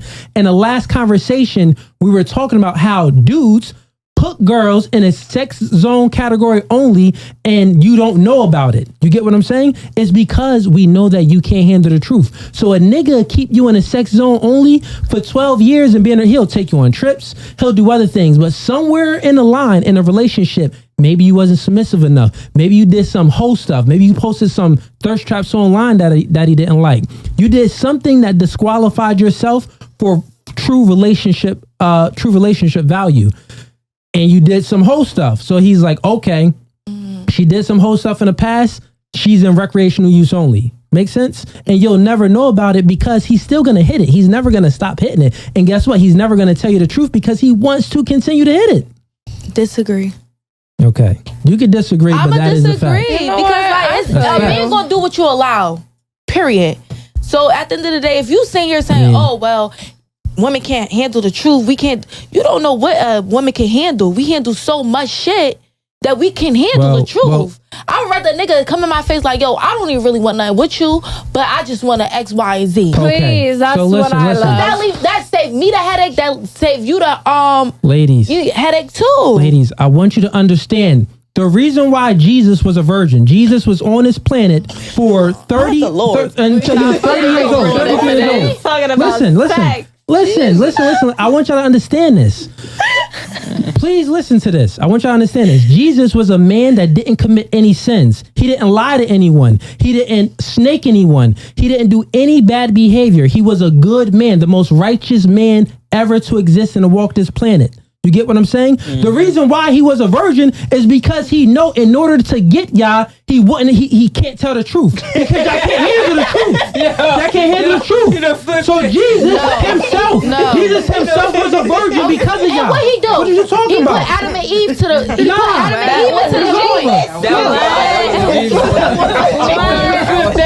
How we get to Jesus himself. We're not doing that. Listen. Allegedly, he ain't getting no cheeks. He thought we was gonna be like, Mary Magdalene was up in there rubbing his feet with oil. Right? No, not doing that. Hey, listen, ladies. I believe in a higher power. Yes, it's listen, someone this up is there, what I'm but I saying, don't know ladies. if it's Jesus. Nah. Jesus had Mary Magdalene rubbing his feet with oil in her hair. Alright, You know what man. I'm Jesus saying? wasn't clapping no cheeks, man. She was clapping the cheeks. Ooh. Man, look. Listen, man. This is what I'm saying, ladies. Generally, men know that women can't handle the truth. Since we know that, we know we got to play the game in order to get y'all, because if we are truthful and that, like, truthful is being direct. You can't handle me speaking right now. I'm barely even speaking direct to y'all. I'm kind of speaking like in ways so y'all could understand it and y'all don't get offended. Can I say something? Sure, go ahead. Okay, so it's like, let me put it like this. Let's say a guy has a main bitch and a side bitch, right? The side female finds out about the main girl. She still fucks with him, right? She fucks with him. She understands when you with her. I call you, you don't answer, I get it. You with shorty. You with your wife. Understood. Here, got it, whatever, right? But it takes a whole bunch of arguing, a whole bunch of fights, a whole bunch of, I know you got a girlfriend, I know you got a wife at home, I know you got this, and to get to that point. If the guy was just straight up front, like, hey, like, I like you, and I want you to be like my little side Johnny. I got a wife back at home. And if you want to go have your main man over there, and we're like sneaky links, we could handle that 100%, because like you're saying yes to the fact that side females are still submissive to the man and the wife. So yes, we can handle it. But why would you even want to be approached that way? No, it's not whether we want to or we don't. It's about the fact that like we can handle it. Yeah, baby, look, you're speaking about an exception to the rule. Those type of girls that, play like, girlfriend number 2, they're with an exceptional guy. And that exceptional guy, a man of value, he tends to be able to be honest because his value is so high, he can replace all the girls. So he tends to be a little bit more honest. And like, yeah, I got another chick at home, what's up? What's good, man? And either you're going to accept it or not. If you don't accept it, that's your loss. He's just going to replace you. You're off the squad. So those guys tend to be honest, but even those guys still lose girls. Still don't get every girl. Still can't get like, there are still many girls. The majority of women will disqualify that honest man, even if he has a whole lot of value. You get what I'm saying? The honest man. I think it depends on what he's doing for her. Damn, Jinx. Honestly, I just think it depends on the female. Like, I'd rather a nigga to tell me what it is so I can know what I'm getting myself into. I don't want to be going into the shit and then you telling me, oh, well, I fucks with you, and the next thing you know, you don't fuck with me, and then you fuck with me. It's just too much. So women in general, I'm speaking about. Yeah, it just takes too much effort. It takes too much time. Whereas though you could just be upfront and you could be 100. I think women in general, it's like, as long as you're doing for me what I require and what I want, then I can accept that. Women in general tell the main girl all the time, like, yeah, girl, that's what they go to. They slide in the main girl's inbox, like, yeah, he was texting me, he was hitting me up. If she's in love with him, if she's in love with him and she's salty, nah, bro, but if he's playing his part and he's keeping her in check and he's doing what he has to do for her, she's not gonna slide in that female's inbox. I'm a man. Why would she do that? She's gonna fuck up her own play. But every girl, if you know you the main girl and he fucking with you, you know for a fact that he fucking with other bitches. Exactly. Your time be limited. Yep. He get irritated. He don't want to be bothered. Like it just be a bunch of stuff that leads to it. So you know when your dude is messing with other females. So when you know that, you'd be like, damn. You sit back, you think about the shit. But if he paying the bills, he providing, he protecting you, he doing all that. Most females ain't gonna say much. They might tackle a little bit. Yeah, we're not talking about the main girl though. Like, but I'm the just main saying girl is in already general, in a position of, some authority in a situation. I'm talking about a guy, because she brung it up, a guy that has a girl and he's approaching other females. If he is honest, because you got to think about it, women naturally look for when in a courting process, right? Women don't look for sex instantly. You look to the vibes. What kind of vibe is he? What kind of, is he cool?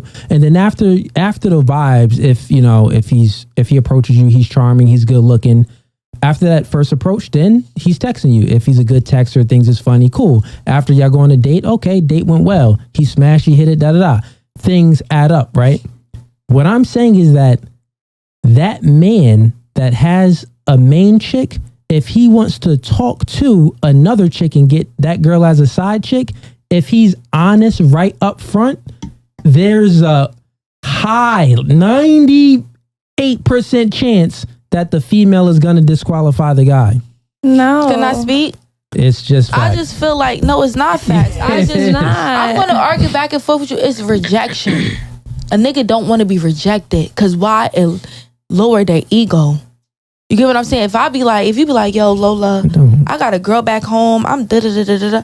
I might feed into it. What I'm saying, listen. But I might though. It depends on where I'm at in life. Because there's certain girls that's okay with being side bitches. You get what I'm saying? I believe I'm not going front. Like, I'm not going for it. You get what I'm saying? I'm not okay with being a side bitch. I don't give a fuck about none of that. I'm a main bitch. Make me feel like I'm special. I don't give a fuck if you got fucking what's that? I don't know her name right now. Keisha, Keisha, whatever.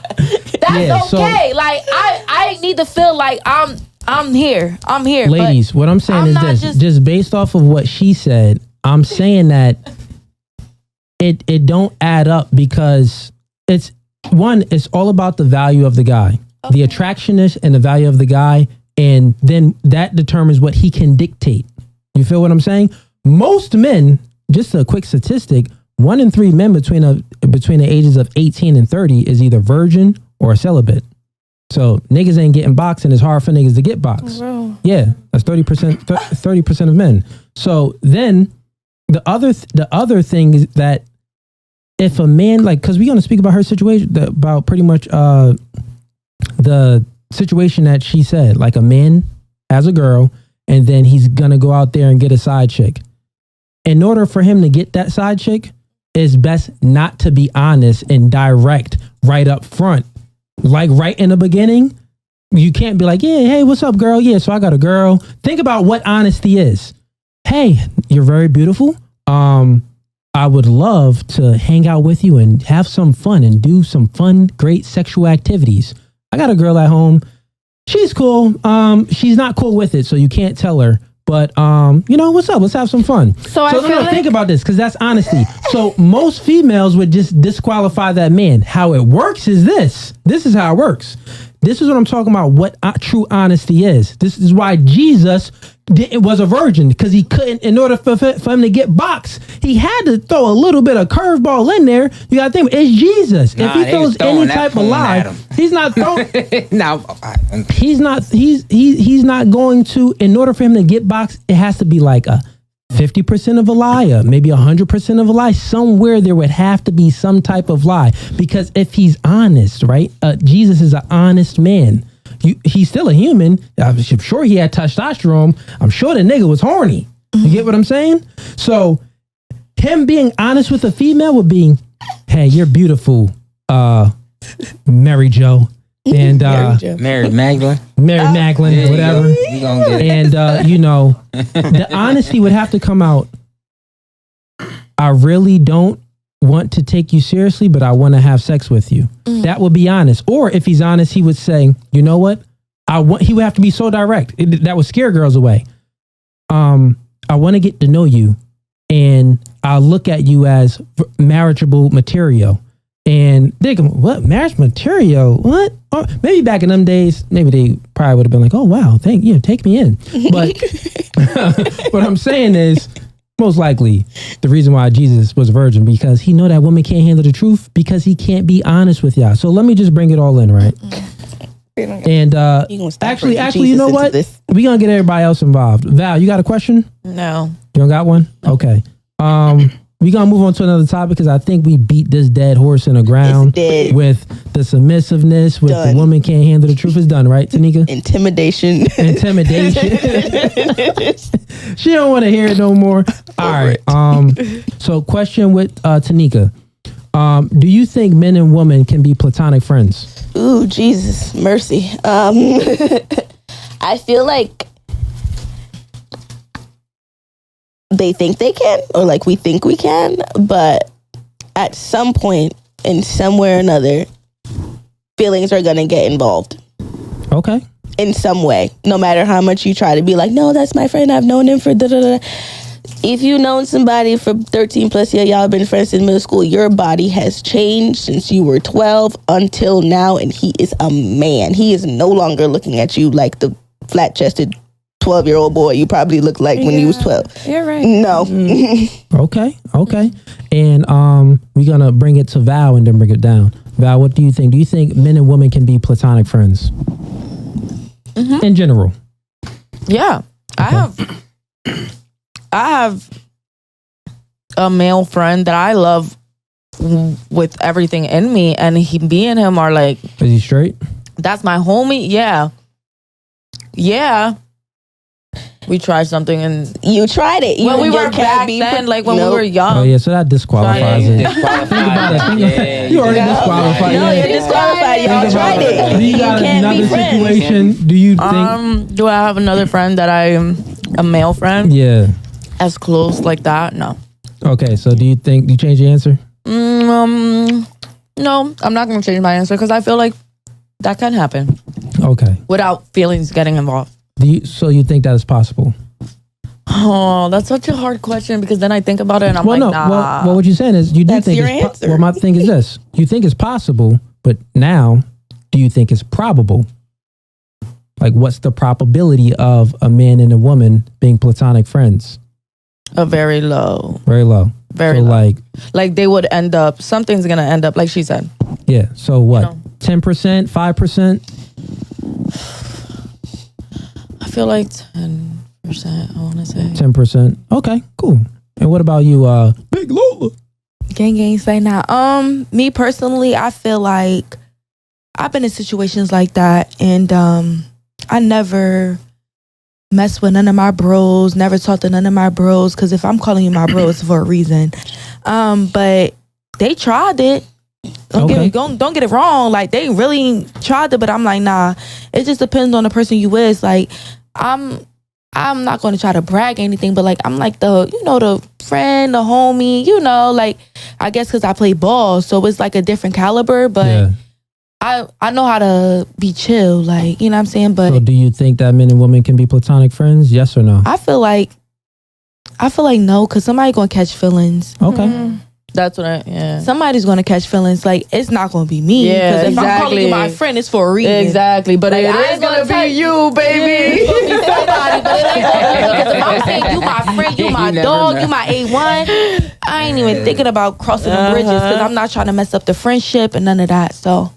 Okay, and what about you, Baby Lex? Yeah, like, I don't think that's possible. You don't think it's possible? I feel like the shoulder to cry on is the next lap to sit on, baby. On, like. Okay, I like that. So you know the shoulder what I'm to cry saying? on Like, is the next lap any to guy you got put that on around. shirt. No, but like, for real though. Like, let's be for real. Like, that's a ride on.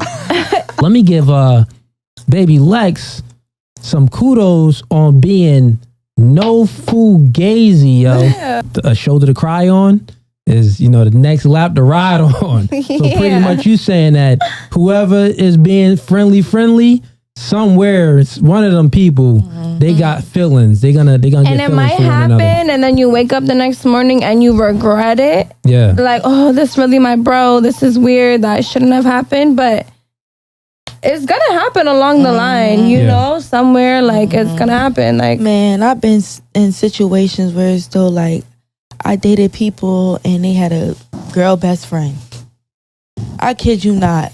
I felt like, damn, like this girl going real hard for this dude, and I'm his girlfriend. You get what I'm saying? So that's how you know, like, they had something going on prior before you. So that's why, you know, sometimes you just be knowing. Yeah. Yep. And we could correlate this too. All of you ladies, right, had guys in a friend zone where it was like once you call in, like you said, once I call you bro, it ain't nothing you could do to get out that friend zone. Like, I just don't like you like that. You my friend. Get what I'm saying? It's nothing you could do. But when you're vulnerable. But then on the flip side, like if you're not like all of you ladies, what I'm saying is that you have guys that you're literally not attracted to, and they're in the friend zone, and it's nothing that they could do. They'll never get the box. It don't matter if they become a millionaire or anything. Like, nigga, you just not that nigga. Like, I don't look at you like that, and not just I know you, bro. You ain't that. You know what I'm saying? Never gonna be. Think about that, right? You have those guys, and on the opposite end, in their mind, they may be like, no, a few years from now, I'll wait. I can get the box. I'll wait my turn. They're thinking, they're hoping. Camera on me. So I need y'all to listen to this. Okay. Ladies, correlate that into how men operate with you. You put guys in a friend zone. Men put women in the sex zone. Just like you have those guys in friend zone and it's nothing that they can do to get out of that friend zone. There's guys that you talk to that you on the other end hoping like, yeah, he gonna give me that commitment. He gonna give me that ring. He gonna do this. No, baby. You're on recreational use only. He hitting that up. You ain't getting elevated. Just like you ain't elevating your friend to pussy zone. Okay, he get elevated to friends with benefits. No, that nigga ain't elevating y'all to commitment or wifey level. See, men and women play the same game. Women play the game on the front end, right? They play all the game on the front end because women hold the key to sex. So the men has to put his best foot forward and acquiesce to what the woman wants in a courting process in order to get sex. Men play all the game on the back end. Once he got the sex, now you have to put your best foot forward, apply to his job, and acquiesce to what he wants in order to get elevated to commitment. You feel what I'm saying? Y'all got anything to say about that? Does that make sense? I think she know. You think she know? She know, and she's still willing to still do it. It's not even that she know. Like, it just be like, you act one way, you know what I'm saying, and then you switch it up. Like, don't act like you fuck with me, and then all of a sudden you want to switch it up because, listen, a female know when a nigga starting to fuck with a new female at the end of the day. So don't try to be on some, and the next thing you know, you switch it up. Okay, now I know, like, it's another girl in the picture. Keep it a bean. Why you just can't keep it a bean? I feel you. I think all guys should keep it 100. Don't say, "Oh, I'm sitting here working on myself. I'm trying to get it together." No, I think guys should really tell y'all from the beginning. That's it. But there's like women, like you just said, us women, just like you said, just like us women, we know. Then right there, when we know, we shouldn't even give the man the opportunity to be like, give us to tell us like, oh, we don't want to be with you because we already know. So fuck you. I'm not giving you the opportunity. Right. I'm done with you. That's it. And that's where a woman should just do instead of. We're emotional creatures. Yeah, so this is the thing. I'm done. Women, like all the, ladies, I want you to understand, once you have sex with a guy, you gave up all your leverage. The only thing that you could do now is to try to add value outside of sex. And hopefully you chose the right dude at the right time where he wants to settle down, if that's what you're looking for, and then he'll give you that commitment. I agree. So it's like, I get what y'all saying. Cool, but it's like, you give up the box, the man got all the leverage. If you don't give up the box, you maintain your leverage. You empowered right now. He wants the box. Yeah. So you're leading right now. Like, he wants the box. But you're empowered. Here's the other pickle. depending on the value of the man, you could hold off on giving him the box. That's not going to do nothing for you because he got other options and he'll just be smashing other girls until you give him the box. Depending on how good your pussy is. But he won't know because you ain't giving the box yet. So it's like. So when you don't give the box up, they be on a rant. They want to block you. They don't want to talk to you. They don't want to do this. They don't want to do that. Yeah, it's a catch. Well, it's like this because you got to think about it. Sex is an equal value exchange. If you think about it, sex is an equal value exchange. It's like a handshake. It's like a hug.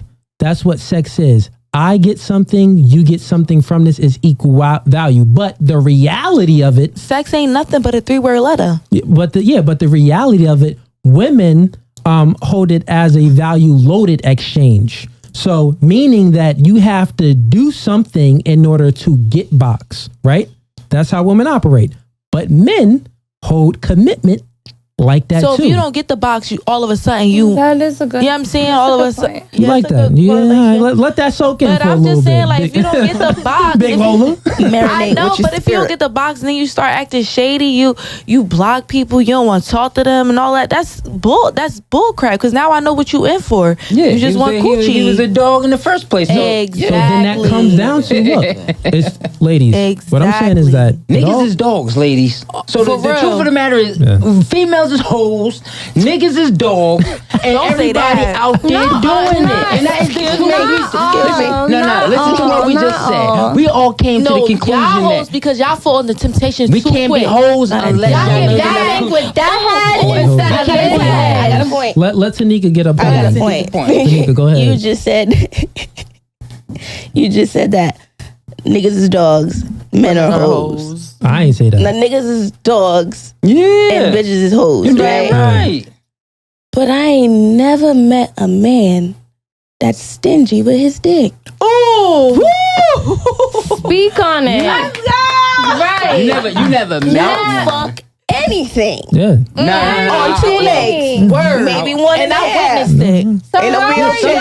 how are y'all Paralyzed. Y'all will fuck anything with That's why they call dogs. That's why I said we're dogs. I said men are dogs because just a like dog he's saying, will have sex with anything. Yeah. So it's just They'll like hump men. anything. So at the end of the day, everybody's a hoe. Exactly. Everybody's a hoe. Exactly. I'm not. Nah. Pretty much, right? That don't relate to me. The way y'all are saying it, the way y'all are saying, I'm not saying like I'm a hoe or you're a hoe or you're a hoe or anybody. I'm just saying the way y'all are putting it, y'all are basically saying everybody's a hoe. Nah, Men man. are dogs, women are hoes. So everyone's a hoe. You a hoe until you make that commitment not to be a This hoe. my logical thinking. You know what I'm saying? All niggas are dogs. You just gotta pick your favorite one and rock out with them because y'all fall under temptation so bad. Thank you. It's ridiculous. Thank you. And I think it's because of social media. But anyway, like Yeah, that's a good topic. Social media, yeah. So yeah, we could get on a social topic media, like that. So listen, right? What you just said, you said that men fall under temptation. That is correct. Men do fall under temptation to have sex with girls. I would say that just to correct the stuff that was talked about, men aren't hoes. Men can't be hoes. It's impossible for a man to be hoe because a woman is a hoe is because it's easy, so it's not respected. Since it's harder for a man, it is harder, so we call them pimps and we call them players. We don't call them hoes. It's not a derogatory term. A derogatory term of man having sex with multiple girls, you got the Playboy Mansion, you got Dan Blazarian, you got multiple men that are honored and praised for sleeping with multiple women. It's just how society looks at it. You had Kamala Harris' husband kiss Joe Biden's wife. Everyone said, it wasn't no accident. They kiss a lot. They're freaking weirdos, right? That shit was weird. swingers. So yeah, who knows? But the thing is, In the White society viewed it on the Shade Room, on Hollywood Unlocked, on all the blogs. Joe Biden wife for 304. She for the streets. No one peeped about Kamala Harris' husband, about him kissing the woman. You get what I'm saying? So we all view it. A woman is a hoe when she's promiscuous. A man isn't a hoe when he's promiscuous. He's just a promiscuous man. It's not saying that it's a good thing. You're not saying that it's morally right. But it is what it is. It's so Truth of the matter is, my nigga, it's the double same standards. No, it's the same word. It's the think about only it. thing that It is A man, it's the same. Yeah. It ain't no damn double standard. It's the same word. He just said it's two different. people kissing and they not supposed to be kissing, right? Mm-hmm. So he's just saying the nigga is still a dog. She's still a hoe. Hoes and dogs are the same thing. Is what I'm trying to tell y'all. What he's trying to just say is society just is not calling dogs. I mean, they're not just making it out to be a bad thing. But honestly, it all depends where you at.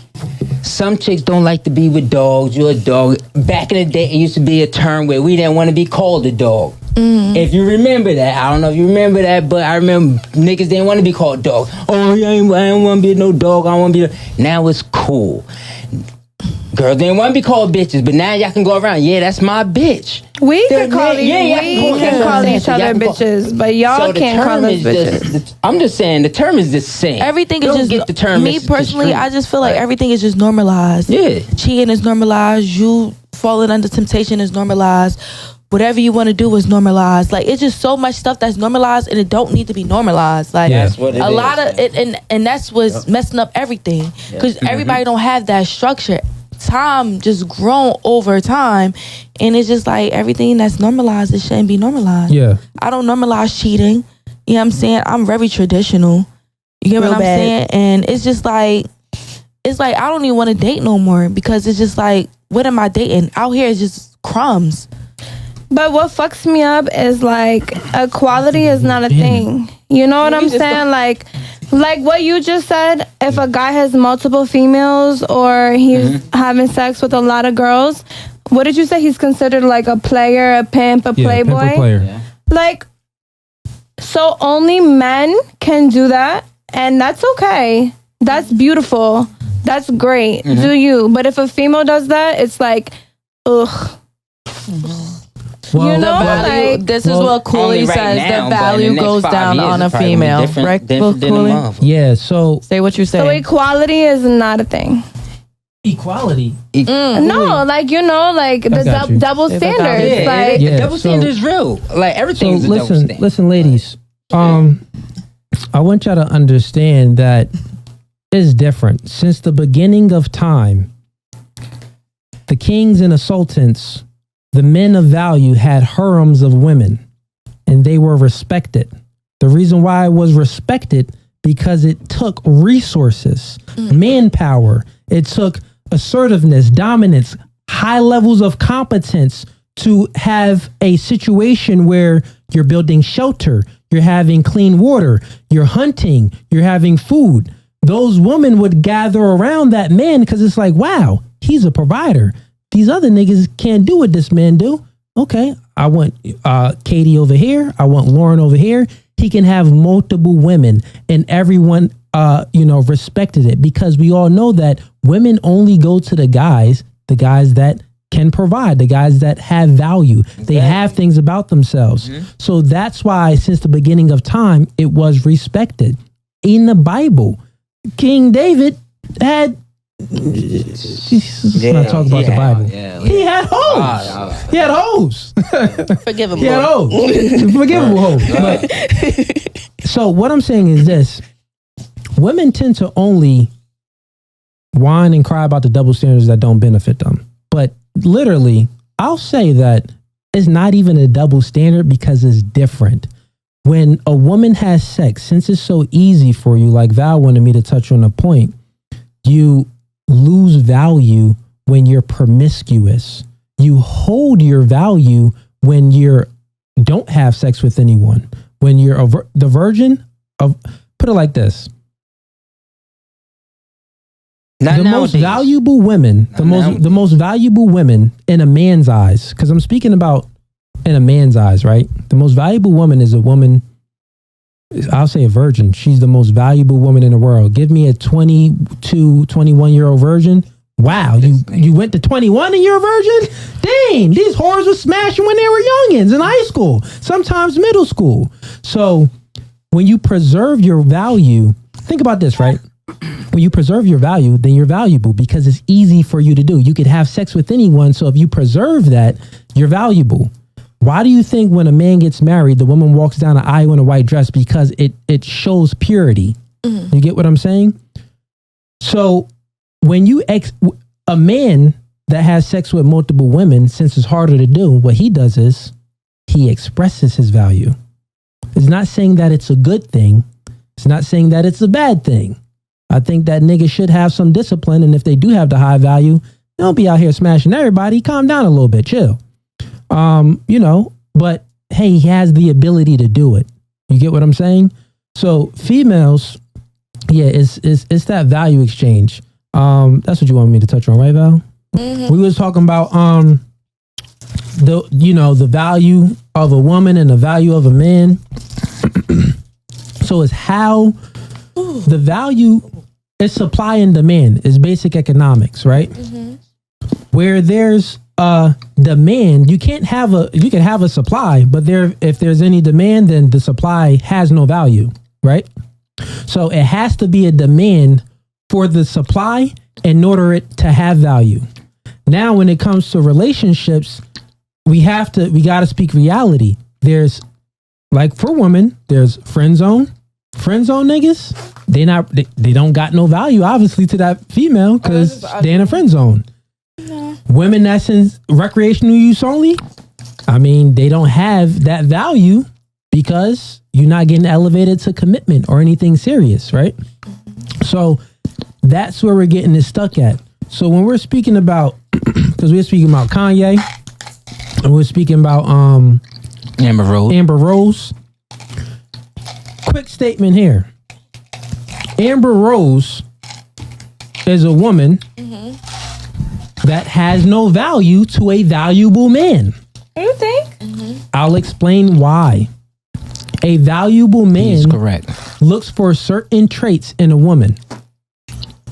Amber Rose is a hardcore feminist that does the slut walk, that believes in sexual liberation, and any man of value. Now, value, right? Money. And not even the money, but what it takes to make the money. He has certain traits about him: assertiveness, dominance, A-type personality. He's masculine, usually non-agreeable, right? Meaning that he has a high intolerance level of female inadequacies. So what would be female inadequacies? Posting thirst traps online, being sexually liberated. Well, we all know that 99.9999% of men, it could be an exception to the rule out there, don't want no 304. Niggas don't want hoes. So if you doing anything expressing your sexuality and that man is still taking you seriously, then obviously he's not high value. Because also what high value men do understand, they are competent and they understand female nature. They understand their value is high. So this is the game here, right? Females like Amber Rose and promiscuous women, they do get guys of high stature. Maybe a guy of high status. High status and high value is a little bit different. So you may get a high status guy. Cool, yeah. Them high status guys can be still simps. Normally they don't know their value. They paying for box. You know what I mean? They don't understand that, you're literally in the top 1% of men, or 0.1% men, and you're letting this, you're being with a woman that's out here being promiscuous and showing her body online, or you're being with a woman that is talking back to you and, not being submissive. No, that's a low value dude. He has a low value simpy mindset. And that's not even, guess what? Women don't even respect that. So what I'm saying is that Kanye West in the whole Amber Rose situation, in the whole Wiz Khalifa situation, Kanye West is a man that doesn't know his value. So guess what? He's a man that doesn't know his value, and he's a man that doesn't know female nature to a high degree. So that's why he took Kim Kardashian seriously when he should have never took that 304 seriously. But look at her now.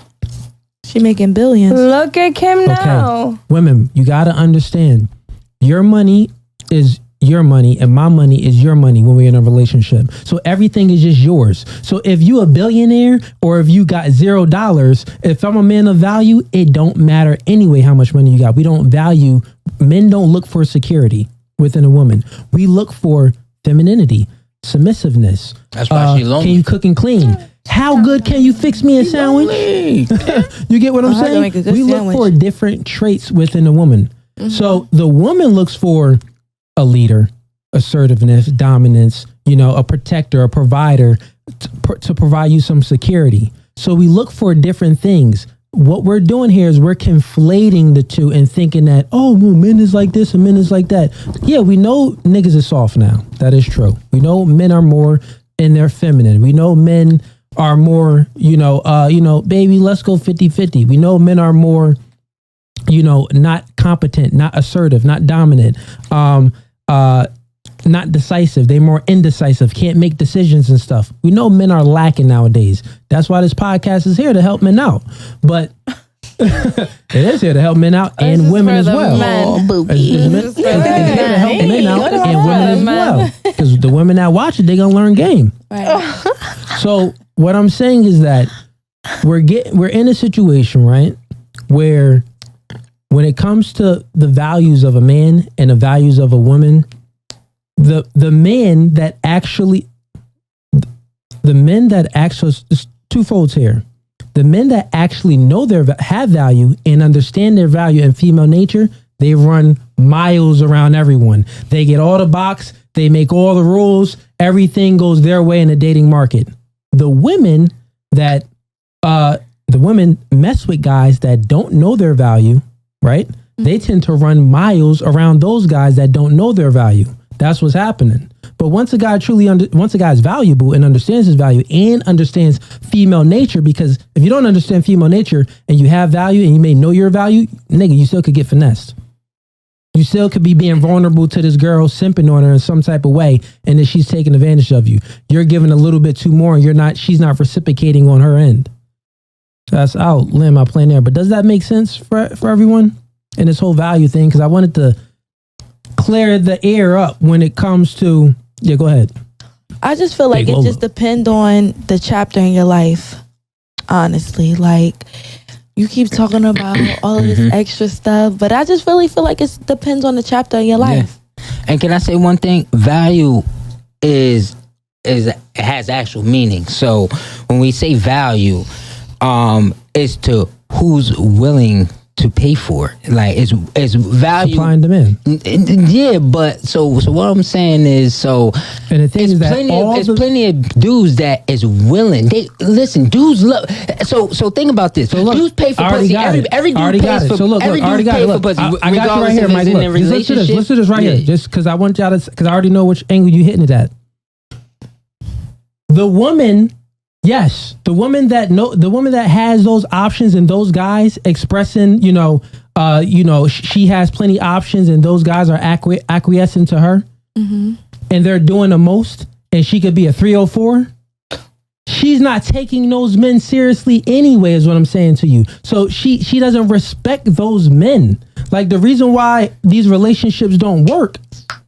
Men lead, women follow. That's the way the world was built. That's the way it will always go. If it's going to go in the right direction to work. Men lead, women follow. It doesn't work the other way around. So a woman leading a relationship, it just doesn't work. So a man coming in, acquiescing to what the female wants, she's looking down at him. She can't respect him. Yeah, she's not gonna respect him. Yeah. So basically what I'm saying is what you was about to hit at, right? No, I wasn't hitting there. But no, it is gonna correlate. She's gonna have those options. She's gonna get those guys. Guys is always gonna be, that guy's gonna be in the DMs. Oh, baby, can I be with you? She got tons of options. She's not respecting those men. But the guys that she do want and she may possibly respect, those niggas not gonna take her seriously, is what I'm saying. Yeah, what I'm saying is this. All men pay for pussy, my nigga. And you have to listen, it goes like this. So I can have, it don't matter what girl. So I take her out. I'm spending money on her, right? So I spend money on the dinner. I spend money on the movies. I still paid, nigga. At the end of the night, what am I expecting? I'm still expecting pussy. So regardless, niggas pay for pussy. Regardless, that is a natural thing. So what I'm saying is the value is what I'm saying. If she gonna give it to you, she gonna give it to you. Pussy got value because niggas is willing to pay for this shit. It's an indirect pay. and then there's a direct pay. Men that directly pay for vagina, those men are losers and they're weird. No, all right. So you could they don't kind of value say them, that, and they don't value themselves, right? So it's basic. I'm trying to tell y'all, right? It's basic economics. It's supply and demand. If there is a demand, there's a demand for high value men that have their stuff together. There's a demand for, because those women want all of those men, right? So since women want all of those men, and they want, what do they want from that man? They just don't want sex from that man. They want commitment from that man, right? They want a serious relationship from that man. So that's where the supply will meet. Women go to all the high value guys. Most women, it's another statistic here, women swipe left on about 95% of men on Tinder. Women find most men unattractive. So that means that the men that they do find attractive, baby, you ain't the only girl that find him attractive. She finds him attractive. She finds him attractive, which brings that he has value. Now, guess what? We're going to flip it, right? Supply and demand for women. Women, where's the demand at? What type of woman do men want? Big booties, nice titties. They looking just like them Cardi B. Nigga, they in demand. Nigga, we. So look, right? So like, is that really what they want, or is that what they want to fuck? Nigga, you can't have a boss and not have bad. Listen, like, do you want big booty and big titties and small waist? Your children? Fuck that. You want to fuck that, but you want to wife that? I'm gonna tell y'all how much this nigga tripping. Pussy's in high demand. I don't know what y'all talking about. Listen, if I got 30 niggas, I got 30 millionaires right now, right? And they all want bitches. Nigga, you know how many, you know the demand of bitches is, nigga, they ain't high demand. Yeah. They ain't high demand. What are you talking? So the worth of these girls are high, bro. I'll break it down for you, right? Not to marry, not to commit to. They don't want to build their family with. Mike, look, the demand is, so supply and demand. Yes. It has to be a demand first, or it won't be any supply. Niggas don't marry chicks anyway. They get divorced. So what I'm trying to tell you is, nigga. Listen. This day and age. There's two demands when it comes to men. There's not two demands when it comes for women. There's only one demand, and that's the high value man. For the man, there's two demands. There's the one that you want to have sex with, and there's the one that you want to wife. But guess what? The one that you want to have sex with, that's recreational use only. Girls don't want to be there once they figure out they're in recreational use only. It doesn't work out. You get what I'm saying? How can that be possible? You only listen, if my type is big booty bitches and all I mess with is big booty bitches, regardless, I'm going to marry a big booty bitch. So, I'm trying to tell you. So look. If I'm smashing for 10 years, all I'm smashing is big booty hoes. One of these big booty hoes is going to be my wife. And then your relationship. One of them got to be my wife. What is it? You moved the goalpost though. One of them got to be my hoe. No. You want to marry a big booty hoe. What I'm trying to say is, if this is what I like, right? If this is what I get, if I get bad bitches, one of these bitches gonna be my wife. So bad bitches, these bitches in demand. What I'm trying to say is, niggas don't want a wife nothing. So let's just get to the point. Niggas ain't wifing bitches like that. So yet it's so many women that it ain't enough niggas to wife y'all. This is the point. This is the reality. It's not enough niggas to wife y'all. It's not enough good niggas to wife all of y'all. So y'all got to take shorts. That's the point. Y'all got to take short, and that's the only reason why we get to have plenty of y'all, because it's more y'all than it is us.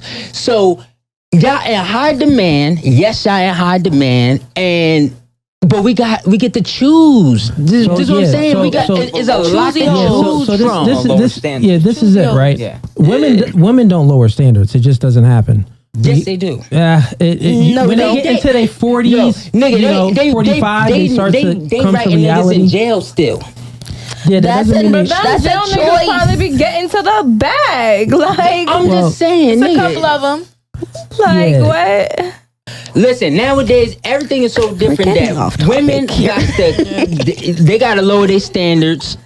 And that's just what it is. Yeah, but what I'm saying is, right? They're not getting no man if they unload their standards. Let's be honest. I see what you're saying, Mike. I see what you're saying. No man. I see what you're saying, that since women are in high demand, don't matter the big booty Jones, women, period. Yeah, they in high demand. Well, the reality doctors is making money off of them. I know. High demand. You gotta peel back the layers. I get what you're saying. Women in general are always in it. We gotta make it make sense. Women in general are always in demand. There's always a demand. High demand. Always a demand for a woman. Now, there is a high demand for a woman of quality. So the first question was, are any of you marriage material? And the second question was, do you think women in general in the society are marriage material? And most of you ladies said, some of you ladies said no, and then some of you ladies said yeah. I think it was like 50-50, right? Yeah, I think it was 50-50. So what I'm saying is that how men view women, we know that most women aren't in wifey category, right? You aren't in the wifey category. So that means that the demand isn't even in the wifey category. The demand is only in, niggas always gonna want hoes until they die. So the demand is over there where the hose is, but it just doesn't work out that way because you're not going to get commitment. So now we got to reverse it back. In order for a relationship to work and to thrive, it has to be quality woman and it has to be high value men, and you meet and things go good. That's the ideal situation. But it just doesn't work that way. Someone is always losing, and how it's happening now, right? Women men are taking a whole lot of L's on the sex. Like I said, 1 in 3 men between the ages of 18 and 30 is either a virgin or celibate. So niggas is taking L's when it comes to getting women because of social media. And women are taking L's for keeping a man and getting true commitment. You get what I'm saying? Yeah. It's because that, you're disqualifying Brian, Byron, Kyle.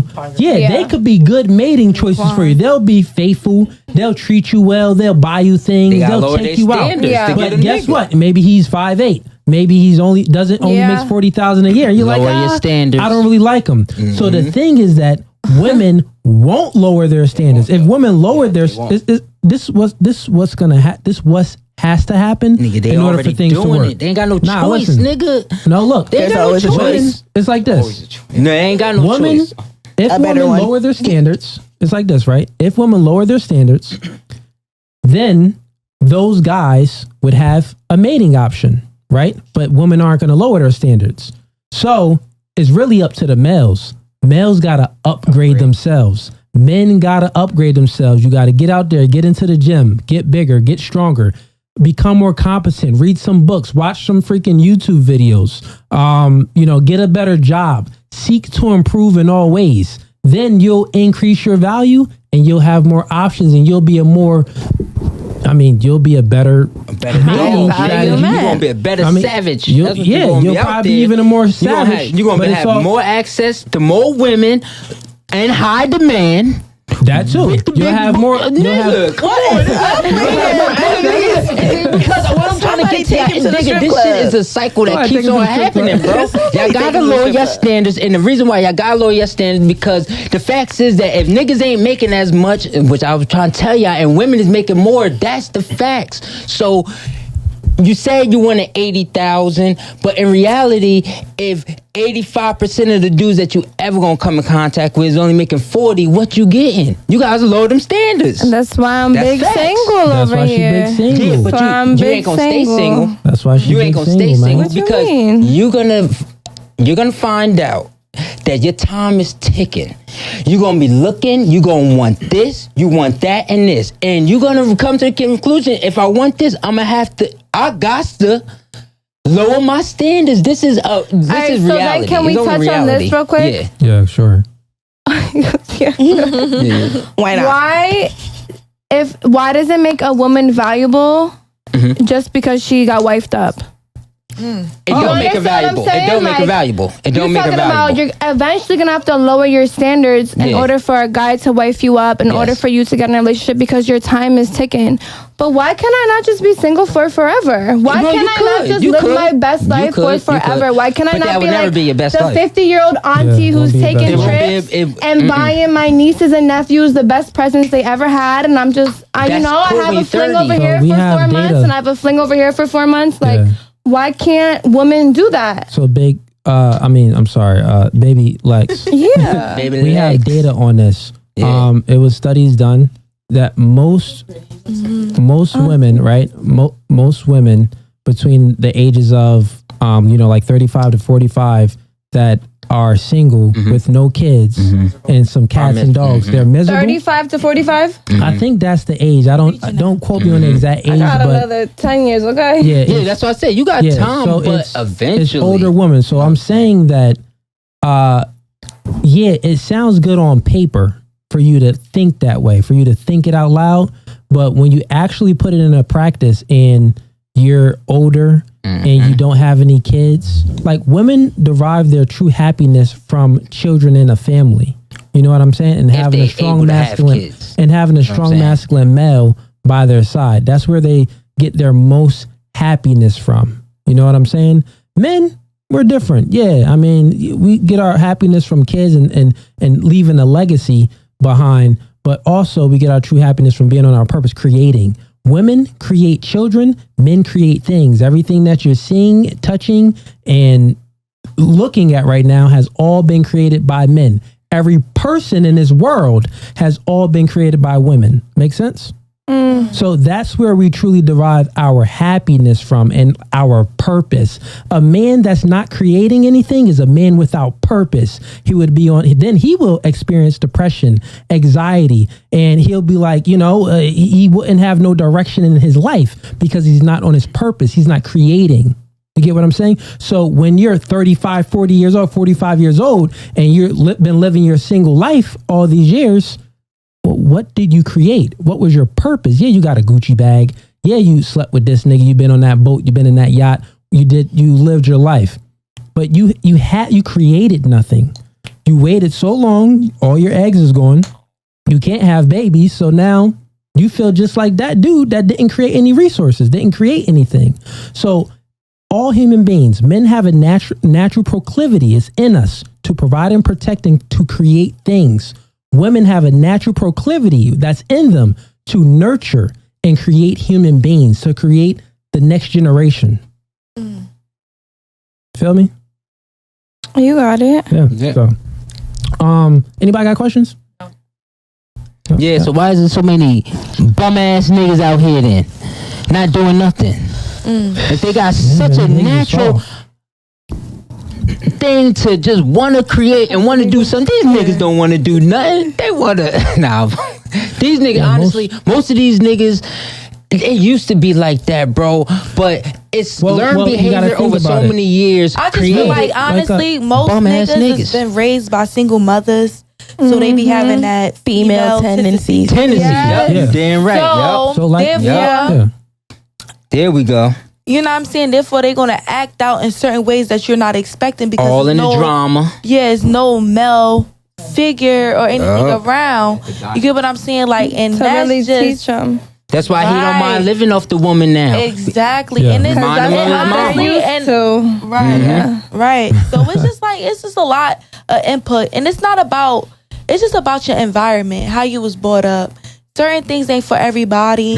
You get what I'm saying? And that's okay. Like, you bound to be different. Yeah. You get what I'm saying? You're gonna find your person. Yeah. And I'll even tell a personal story. Okay. Because my brother right here, a personal story. My grandmother, my great grandmother, she lived to be 110 years old. And remember, on her 110th birthday, all the family members got together. My brother Mike was there. All my cousins, all my aunties. It was about how many humans was there. At least that came from her. Yeah, at least 100. At least 100. It was 100 sentient beings came from this one woman. No one asked this woman. And shout out to my dude AT, because he spoke about this too. Shout out to my dude AT. No one No one human being asked about her career, what she did for a living, what new bag she got, or anything like that. We all looked at her like, wow, we were all created by this one sentient being. It was about 100 of us. She lived to be 110 years old. It was generations. She had it was 4 greats or 5? It was like 5. 5 generations. It was 5 greats that was through her. So what I'm saying is that to bring it back full circle, women find you probably looking at me like, damn, this nigga keep talking about women. How you gonna tell me what I want because I'm a woman? But I'm letting you ladies know, you find your true purpose and your true happiness. Like your purpose is to create kids. You get what I'm saying? And but it's nurturing and create. Now to the woman that can't have kids and stuff like that, or chooses not to, you still want to find a purpose into nurturing or most women get into fields that's dealing with people. Most women are nurses. Most women are, they deal with, therapists, and they deal with people. You get what I'm saying? Counselors and things like that. They get into those type of fields because it's a natural proclivity. STEM, science, technology, engineering, and math, those are industries that's all dealt with creating, and they're dominated by men because men have a natural proclivity to create. That's when a man is on his purpose. Feel what I'm saying? So, yeah. And then where were we going with, I think you had a question, right? No? Nah. Oh, you made a good point though. You were talking about dudes, you were talking about single moms. Mm-hmm. Okay. Actually, speak on that. Well, we could go around the panel with that one. Okay. We're gonna start with Tanika. Do you think single moms is the reason why most men are feminine, soft, and don't really have drive? Because that's what we kind of all agreed on, that in today's society, most men are feminine, soft, and don't really got any motivation to create things and to provide. Kind of all agreed on that, right? So do you think that single moms are the cause of that? What do you think? I don't think so. I feel like my boyfriend was raised by his mom. Mm-hmm. And he's as... Your boyfriend could be an exception to the rule. Masculine, in general, high value, everything that's why he's my boyfriend. All right.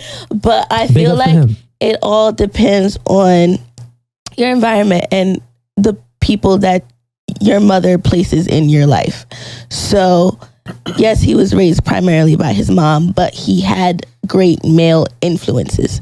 So I feel like if you don't have that, then yes, you have a tendency to fall on the female tendency scale of things. Okay. I feel like if you're in a position where you are raised by your mom, but you have like that uncle who shows up, or that grandfather who's there and does things with you, and that family member that's a male that comes in to teach you things and that's always around, then you do get to grow up with those values that, you're supposed to take care of your woman, you're supposed to provide, you're supposed to do this, you're supposed to do that. As a man, then it helps him develop differently. Now, if you have that single mom who don't really have those resources, who you gonna be sent to your grandma's house, and at your grandma's house is your aunties and your girl cousins, and there's no men influence, there's no male influence, there's no male guide nowhere, there's no youth program, no nothing. Mm-hmm. You're not placed in an environment where you're put in a place where you can learn from other men, then you are gonna develop those tendencies because it's what you're around 24/7. True. Yeah. Facts. What'd you think, baby Lex? What was the question again? So it's kind of just a general question. Do you think that single moms are the reason for most men being feminine, docile, and like kind of like pushovers and don't have any leadership qualities? I think that, and also just it being such a competition out here for women to find a man to wife them up. So I feel like men kind of feel like, okay, I have all these options of all these females who want to get wifed.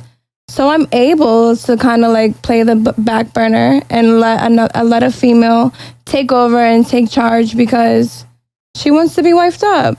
You know, she wants to be wife. So if I could I could bring out my feminine traits and I could do that and I could let her do whatever she do and pay the bills and hold down the fort and I could sleep at her house. I don't have to do anything because she wants to be wife. Yeah, she want to be wifed up. I think it's 50-50, you know?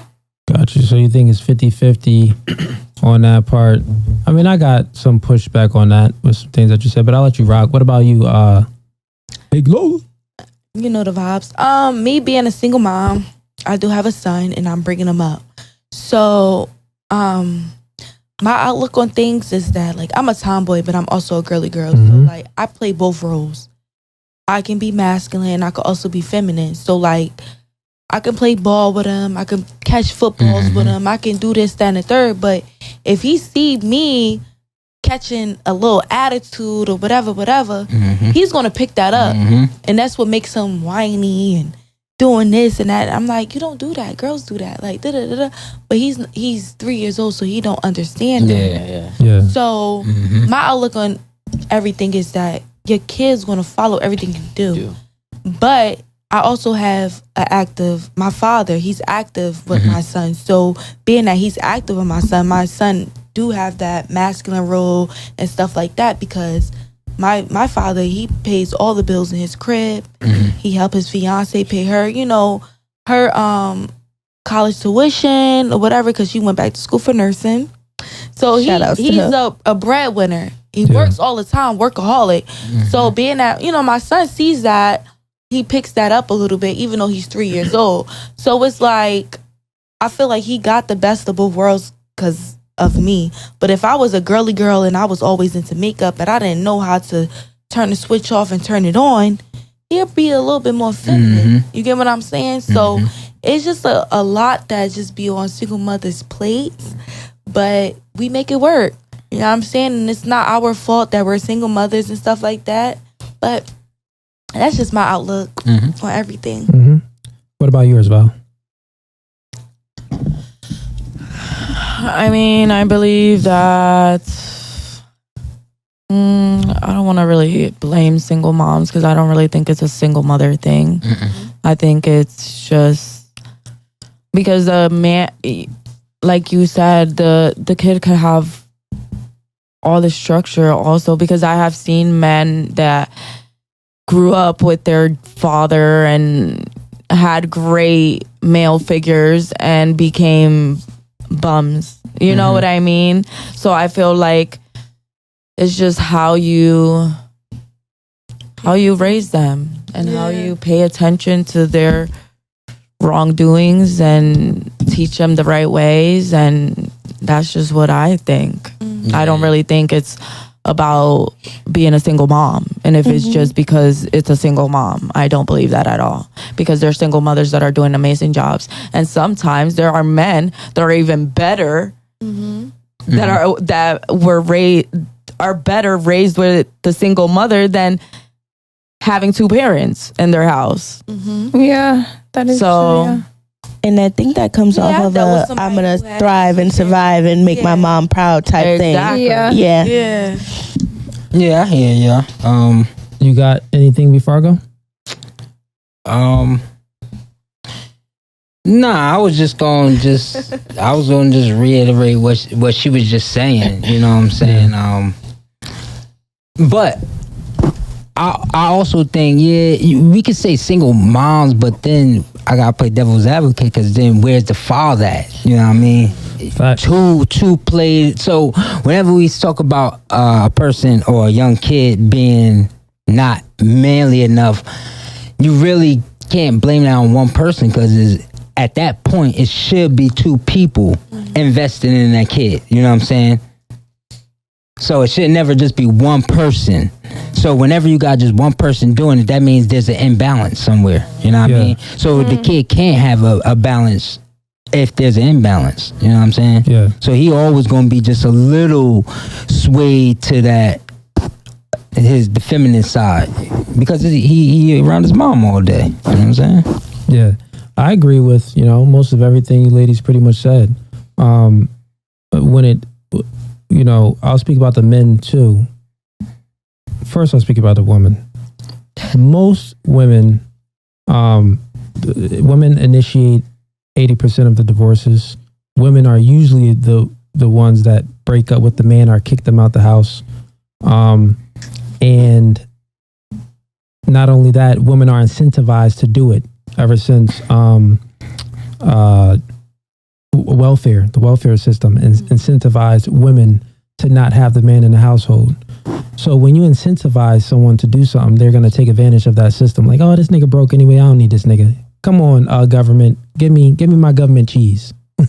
You know what I'm saying? So as far as the men, though, 'cause I was just speaking about the women, but as far as the men, yeah, dudes is, not being leaders, not being there for their women, not being there for their kids.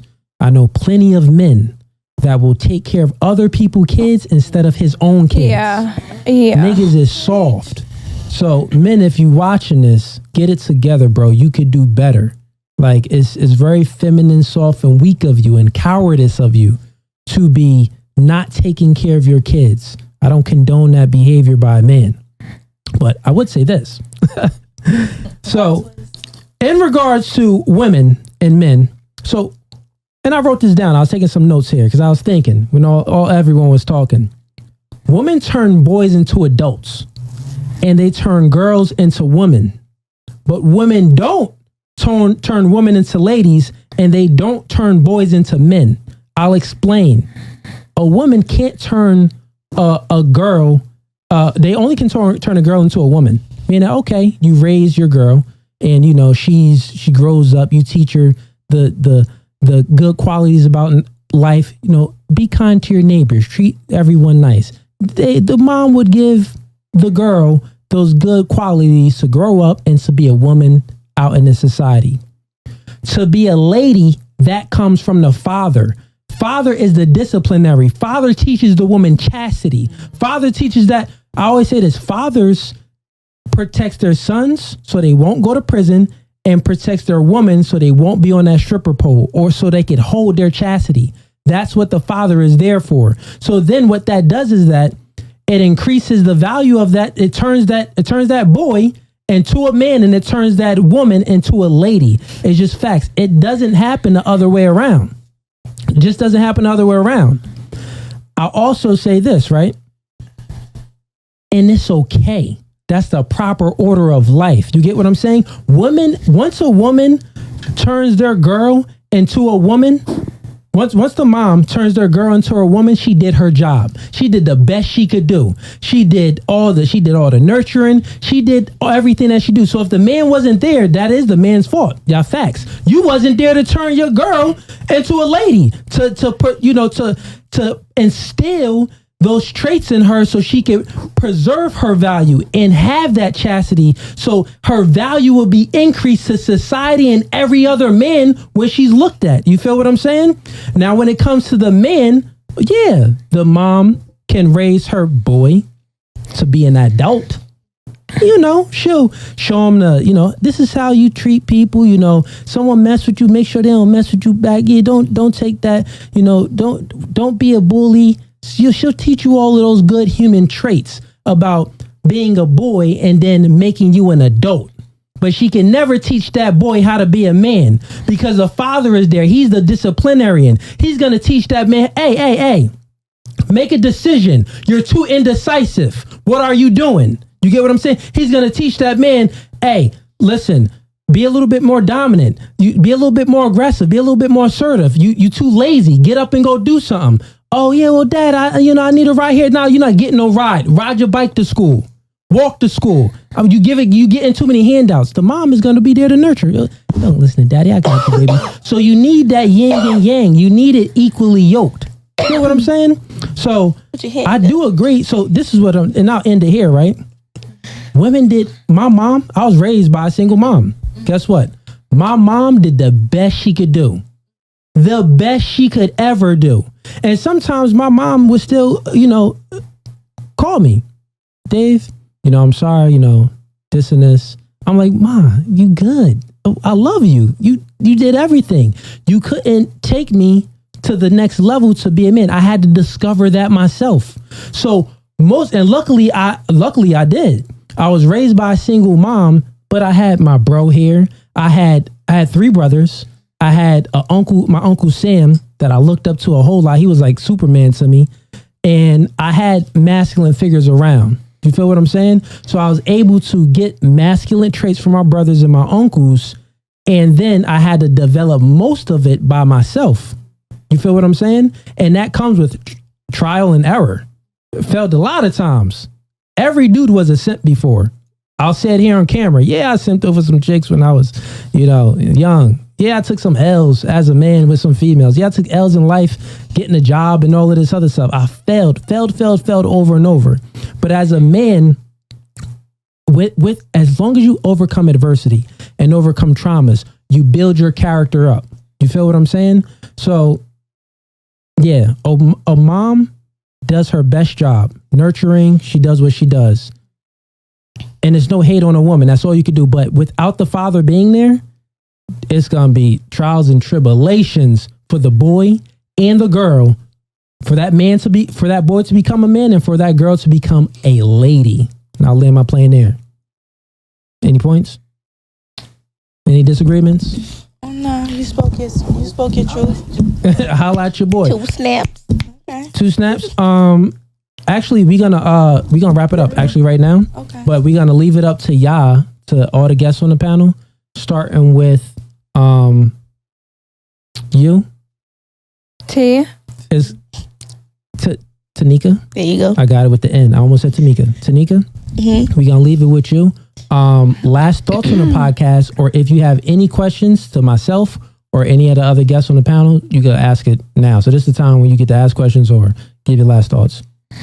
No, I feel like overall we had a real great conversation. We was rocking. I mean, we was rocking. It was dope. I feel like everybody said their opinions. They didn't get too crazy. I mean, we agreed to disagree. We agreed to agree. Like all that. It was dope. Word. Appreciate you. Would you come back? Of course. Hey. If you have me, I'll be. All right. I'm rocking. All right, say no more. And we're going to go over here to Baby Lex. Hey. Last thoughts on the podcast, or if you have any questions. It was cool. Like, I fucked with it. Everyone was vibing. The conversation flowed. I don't really got no questions for nobody.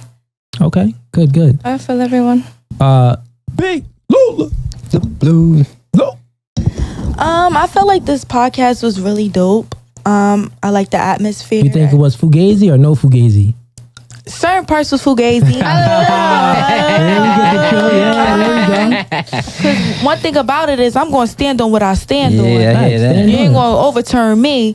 But it was cool. Like, I appreciate the advice, the feedback. I appreciate you having, us on this podcast. Yeah. And it's great to have guys' different outlooks on things. Questions? You got any last questions for me or any of the guests on the panel? Ask it. Speak your mind. Speak your mind, baby. So what do you think that a female should do when she's entertaining a dude? Because y'all think that if we give it up too quick, it's a problem. If y'all wait if you wait too long, it's a problem. Like, so when do you feel like it's the right time? Because I know females who gave their coon up first time, whatever, cuffed up. Right. And I love it. I for 12 years, and that's how we started. And it's girls that waited a little time and they cuffed up their wife. So it's like, when do you really know? Like, how do you situation? You don't know. You don't know. You don't know. That don't want to be kept. You can't keep somebody that don't want to be kept. Yeah, that's period, baby. Yeah, and I got that question asked on another podcast. Oh, really? Yeah, and the video went viral.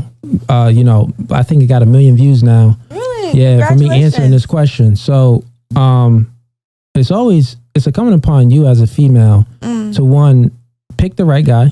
So when you got to pick the right guy. How you know if you're right? So just like there's a few things, right? Okay. Women are socially superior than men. Yeah. That's not misogyny, is it? I know y'all's other things I was saying, y'all probably thought this nigga is misogynistic. But no, women are socially superior to men. It's a fact, right? So since you are socially superior to men, use your social skills to make sure you're picking that right man. Meaning that everyone talks to people and we dismiss red flags. Stop dismissing those red flags. You see a red flag within that guy, don't dismiss it. Oh, he has these red flags, just move on to the next one. Because obviously, the definition of insanity is if you keep doing things repeatedly, expecting a different outcome. So if you see the red flag and you expecting something different and you've seen that red flag in other people, you got to stop always giving people the benefit of the doubt. You are your own person and hold yourself valuable. You get what I'm saying? So pick the dudes that's going to really give you what you want. The second thing, so watch out for red flags and pick the dude. The second thing is that add value outside of sex. So you said like, well, we don't want to, if we wait too long, well, then it could go wrong. But then it's some people that give it up the first day and they get married. So I'll say this. You have the power in the beginning. All women do. All of you have the power. You hold the key to sex. And you know that men want sex, supply and demand. So since you have the power, here's the key. Once you give up sex, add value in other ways to that man. And you can add value outside of sex with many different things. Then that's it. Because most men, when they meet women, they're a liability instead of an asset. So if you could become an asset to that man, he'll definitely keep you around. Even if it's not the right time for the man, that's the other thing. Sometimes it's just not, sometimes you choose a good man, but it's not the right time. So then it's like, okay, now you could just stop messing with him, but then it's like, dang, it was just a body. Then you get onto another, you keep increasing your body count. So what you could do is still add value to that man's life, because all men notice. The girls, it could not be the right time. We could be in our, most promiscuous ways. And if we have a girl that's there, she's adding value to our life besides sex. Yeah, we may smash these other girls, but in due time, we know who's number one. You get what I'm saying? We knows when we ready to settle down, we know we're gonna elevate that girl. Yeah, I have another thing, like outlook, like men, if a female talking her shit, like don't ever feel like she trying to make it seem like she better than you. You get what I'm saying? Because it be like a lot of dudes, they take that and be like, oh, she thinks she better than me, or she thinks she could do this better than me. It's never that. It's just that she, and stuff. Right. Yeah, niggas love to compete with a bad bitch. Yeah, and it's never that. The guys that want to compete with you, they're normally feminine anyway. And that you kind of, it doesn't work out. They feminine, they want to compete. They always like, oh, always. Yeah, and it's never that. Like, we just want to show you, like, oh, like, we want you to be like, okay, I'm proud of you, babe. Like, okay, you did this, babe. Da-da-da. Like, it's never like we want you to feel like you less than what you're less than. Because if you're less than what you're less than, we won't even deal with you. Exactly. Yeah. So it's just like a lot of stuff that, like, So, and that's the reality of it, right? That's the burden of performance that's on a man. Well, you ladies don't understand that when we talk to y'all and we're in a relationship with y'all test us every day. Every day is a test for the man, because once again, we'll accept y'all if y'all not always submissive and feminine, if y'all a little ragey sometimes. We'll accept your emotional roller coaster moments. But we know that you won't accept our emotional roller coaster moments. Now, maybe for a moment in time, a situation happens, maybe you will. But it ain't gonna be forever. We'll accept your emotional roller coasters forever, because we know that you're a woman and we're the rock for your emotions to cry on. But guess what? It's always a test for a man, because masculine and feminine, it goes to both genders. It's energy that a man can have and a female can have. You can have both. So men are tested every day to stay and hold frame in a relationship and maintain their masculine value at all times. So yeah, we're being tested all the time, and it's okay. Guess what? Continue to test those niggas. Yeah, I'll tell you that. Continue to test them, because that's when you know you got a good man. Right. And just, it's okay to communicate too. I'm sorry, I got so much to say right now. No, you fine. You rocking. Like, I just feel like it's okay to communicate and just talk how you feel and stuff like that, because don't take everything personal. You get what I'm saying? It's just all about communication. Communication is key. And don't take everything too literal, I guess. Facts. Cool. Any other questions or anything else? Or? No, I'm good for now. Val, what you got for me, baby? It was dope. Like always, it was fun. It was lit. Conversation, Word. the atmosphere. You got a question? No. No question? No. Bet. My man, Baby Nine. Nah. You want to stretch the psycho? Yo, What up? you came a little late, but Came a you little here, late. bro. I appreciate you for coming on the podcast. Support, man. What's your thoughts on the conversations that you've heard thus far and everything? I think it was dope, man. A lot of dope personalities. Like she said, it's good to have the male and female perspective. A lot of experience on everything. So it was pretty dope. Word. Yeah. That man, we're gonna have you back on here the whole time and set you up with a mic. You know what I mean? Get you asking some questions and stuff like that. Actually, you got any questions for the lady? Anything that was on your mind? Nah, I don't got any questions right now, man. Yeah. All right, cool. Everybody was dope. Word. Big bro. Yeah. Everything was good. It's no Fugazi, baby. So you already know. No Fugazi. Hey, I appreciate all of you ladies for coming on. Thank you for being a huge support and waiting as long as you ladies did. I'll love to have you ladies on again. If you ladies want to be on again, we'll definitely start on time next time. And but thank you very much. Appreciate you guys coming on. But that's no Fugazi. We out. Peace.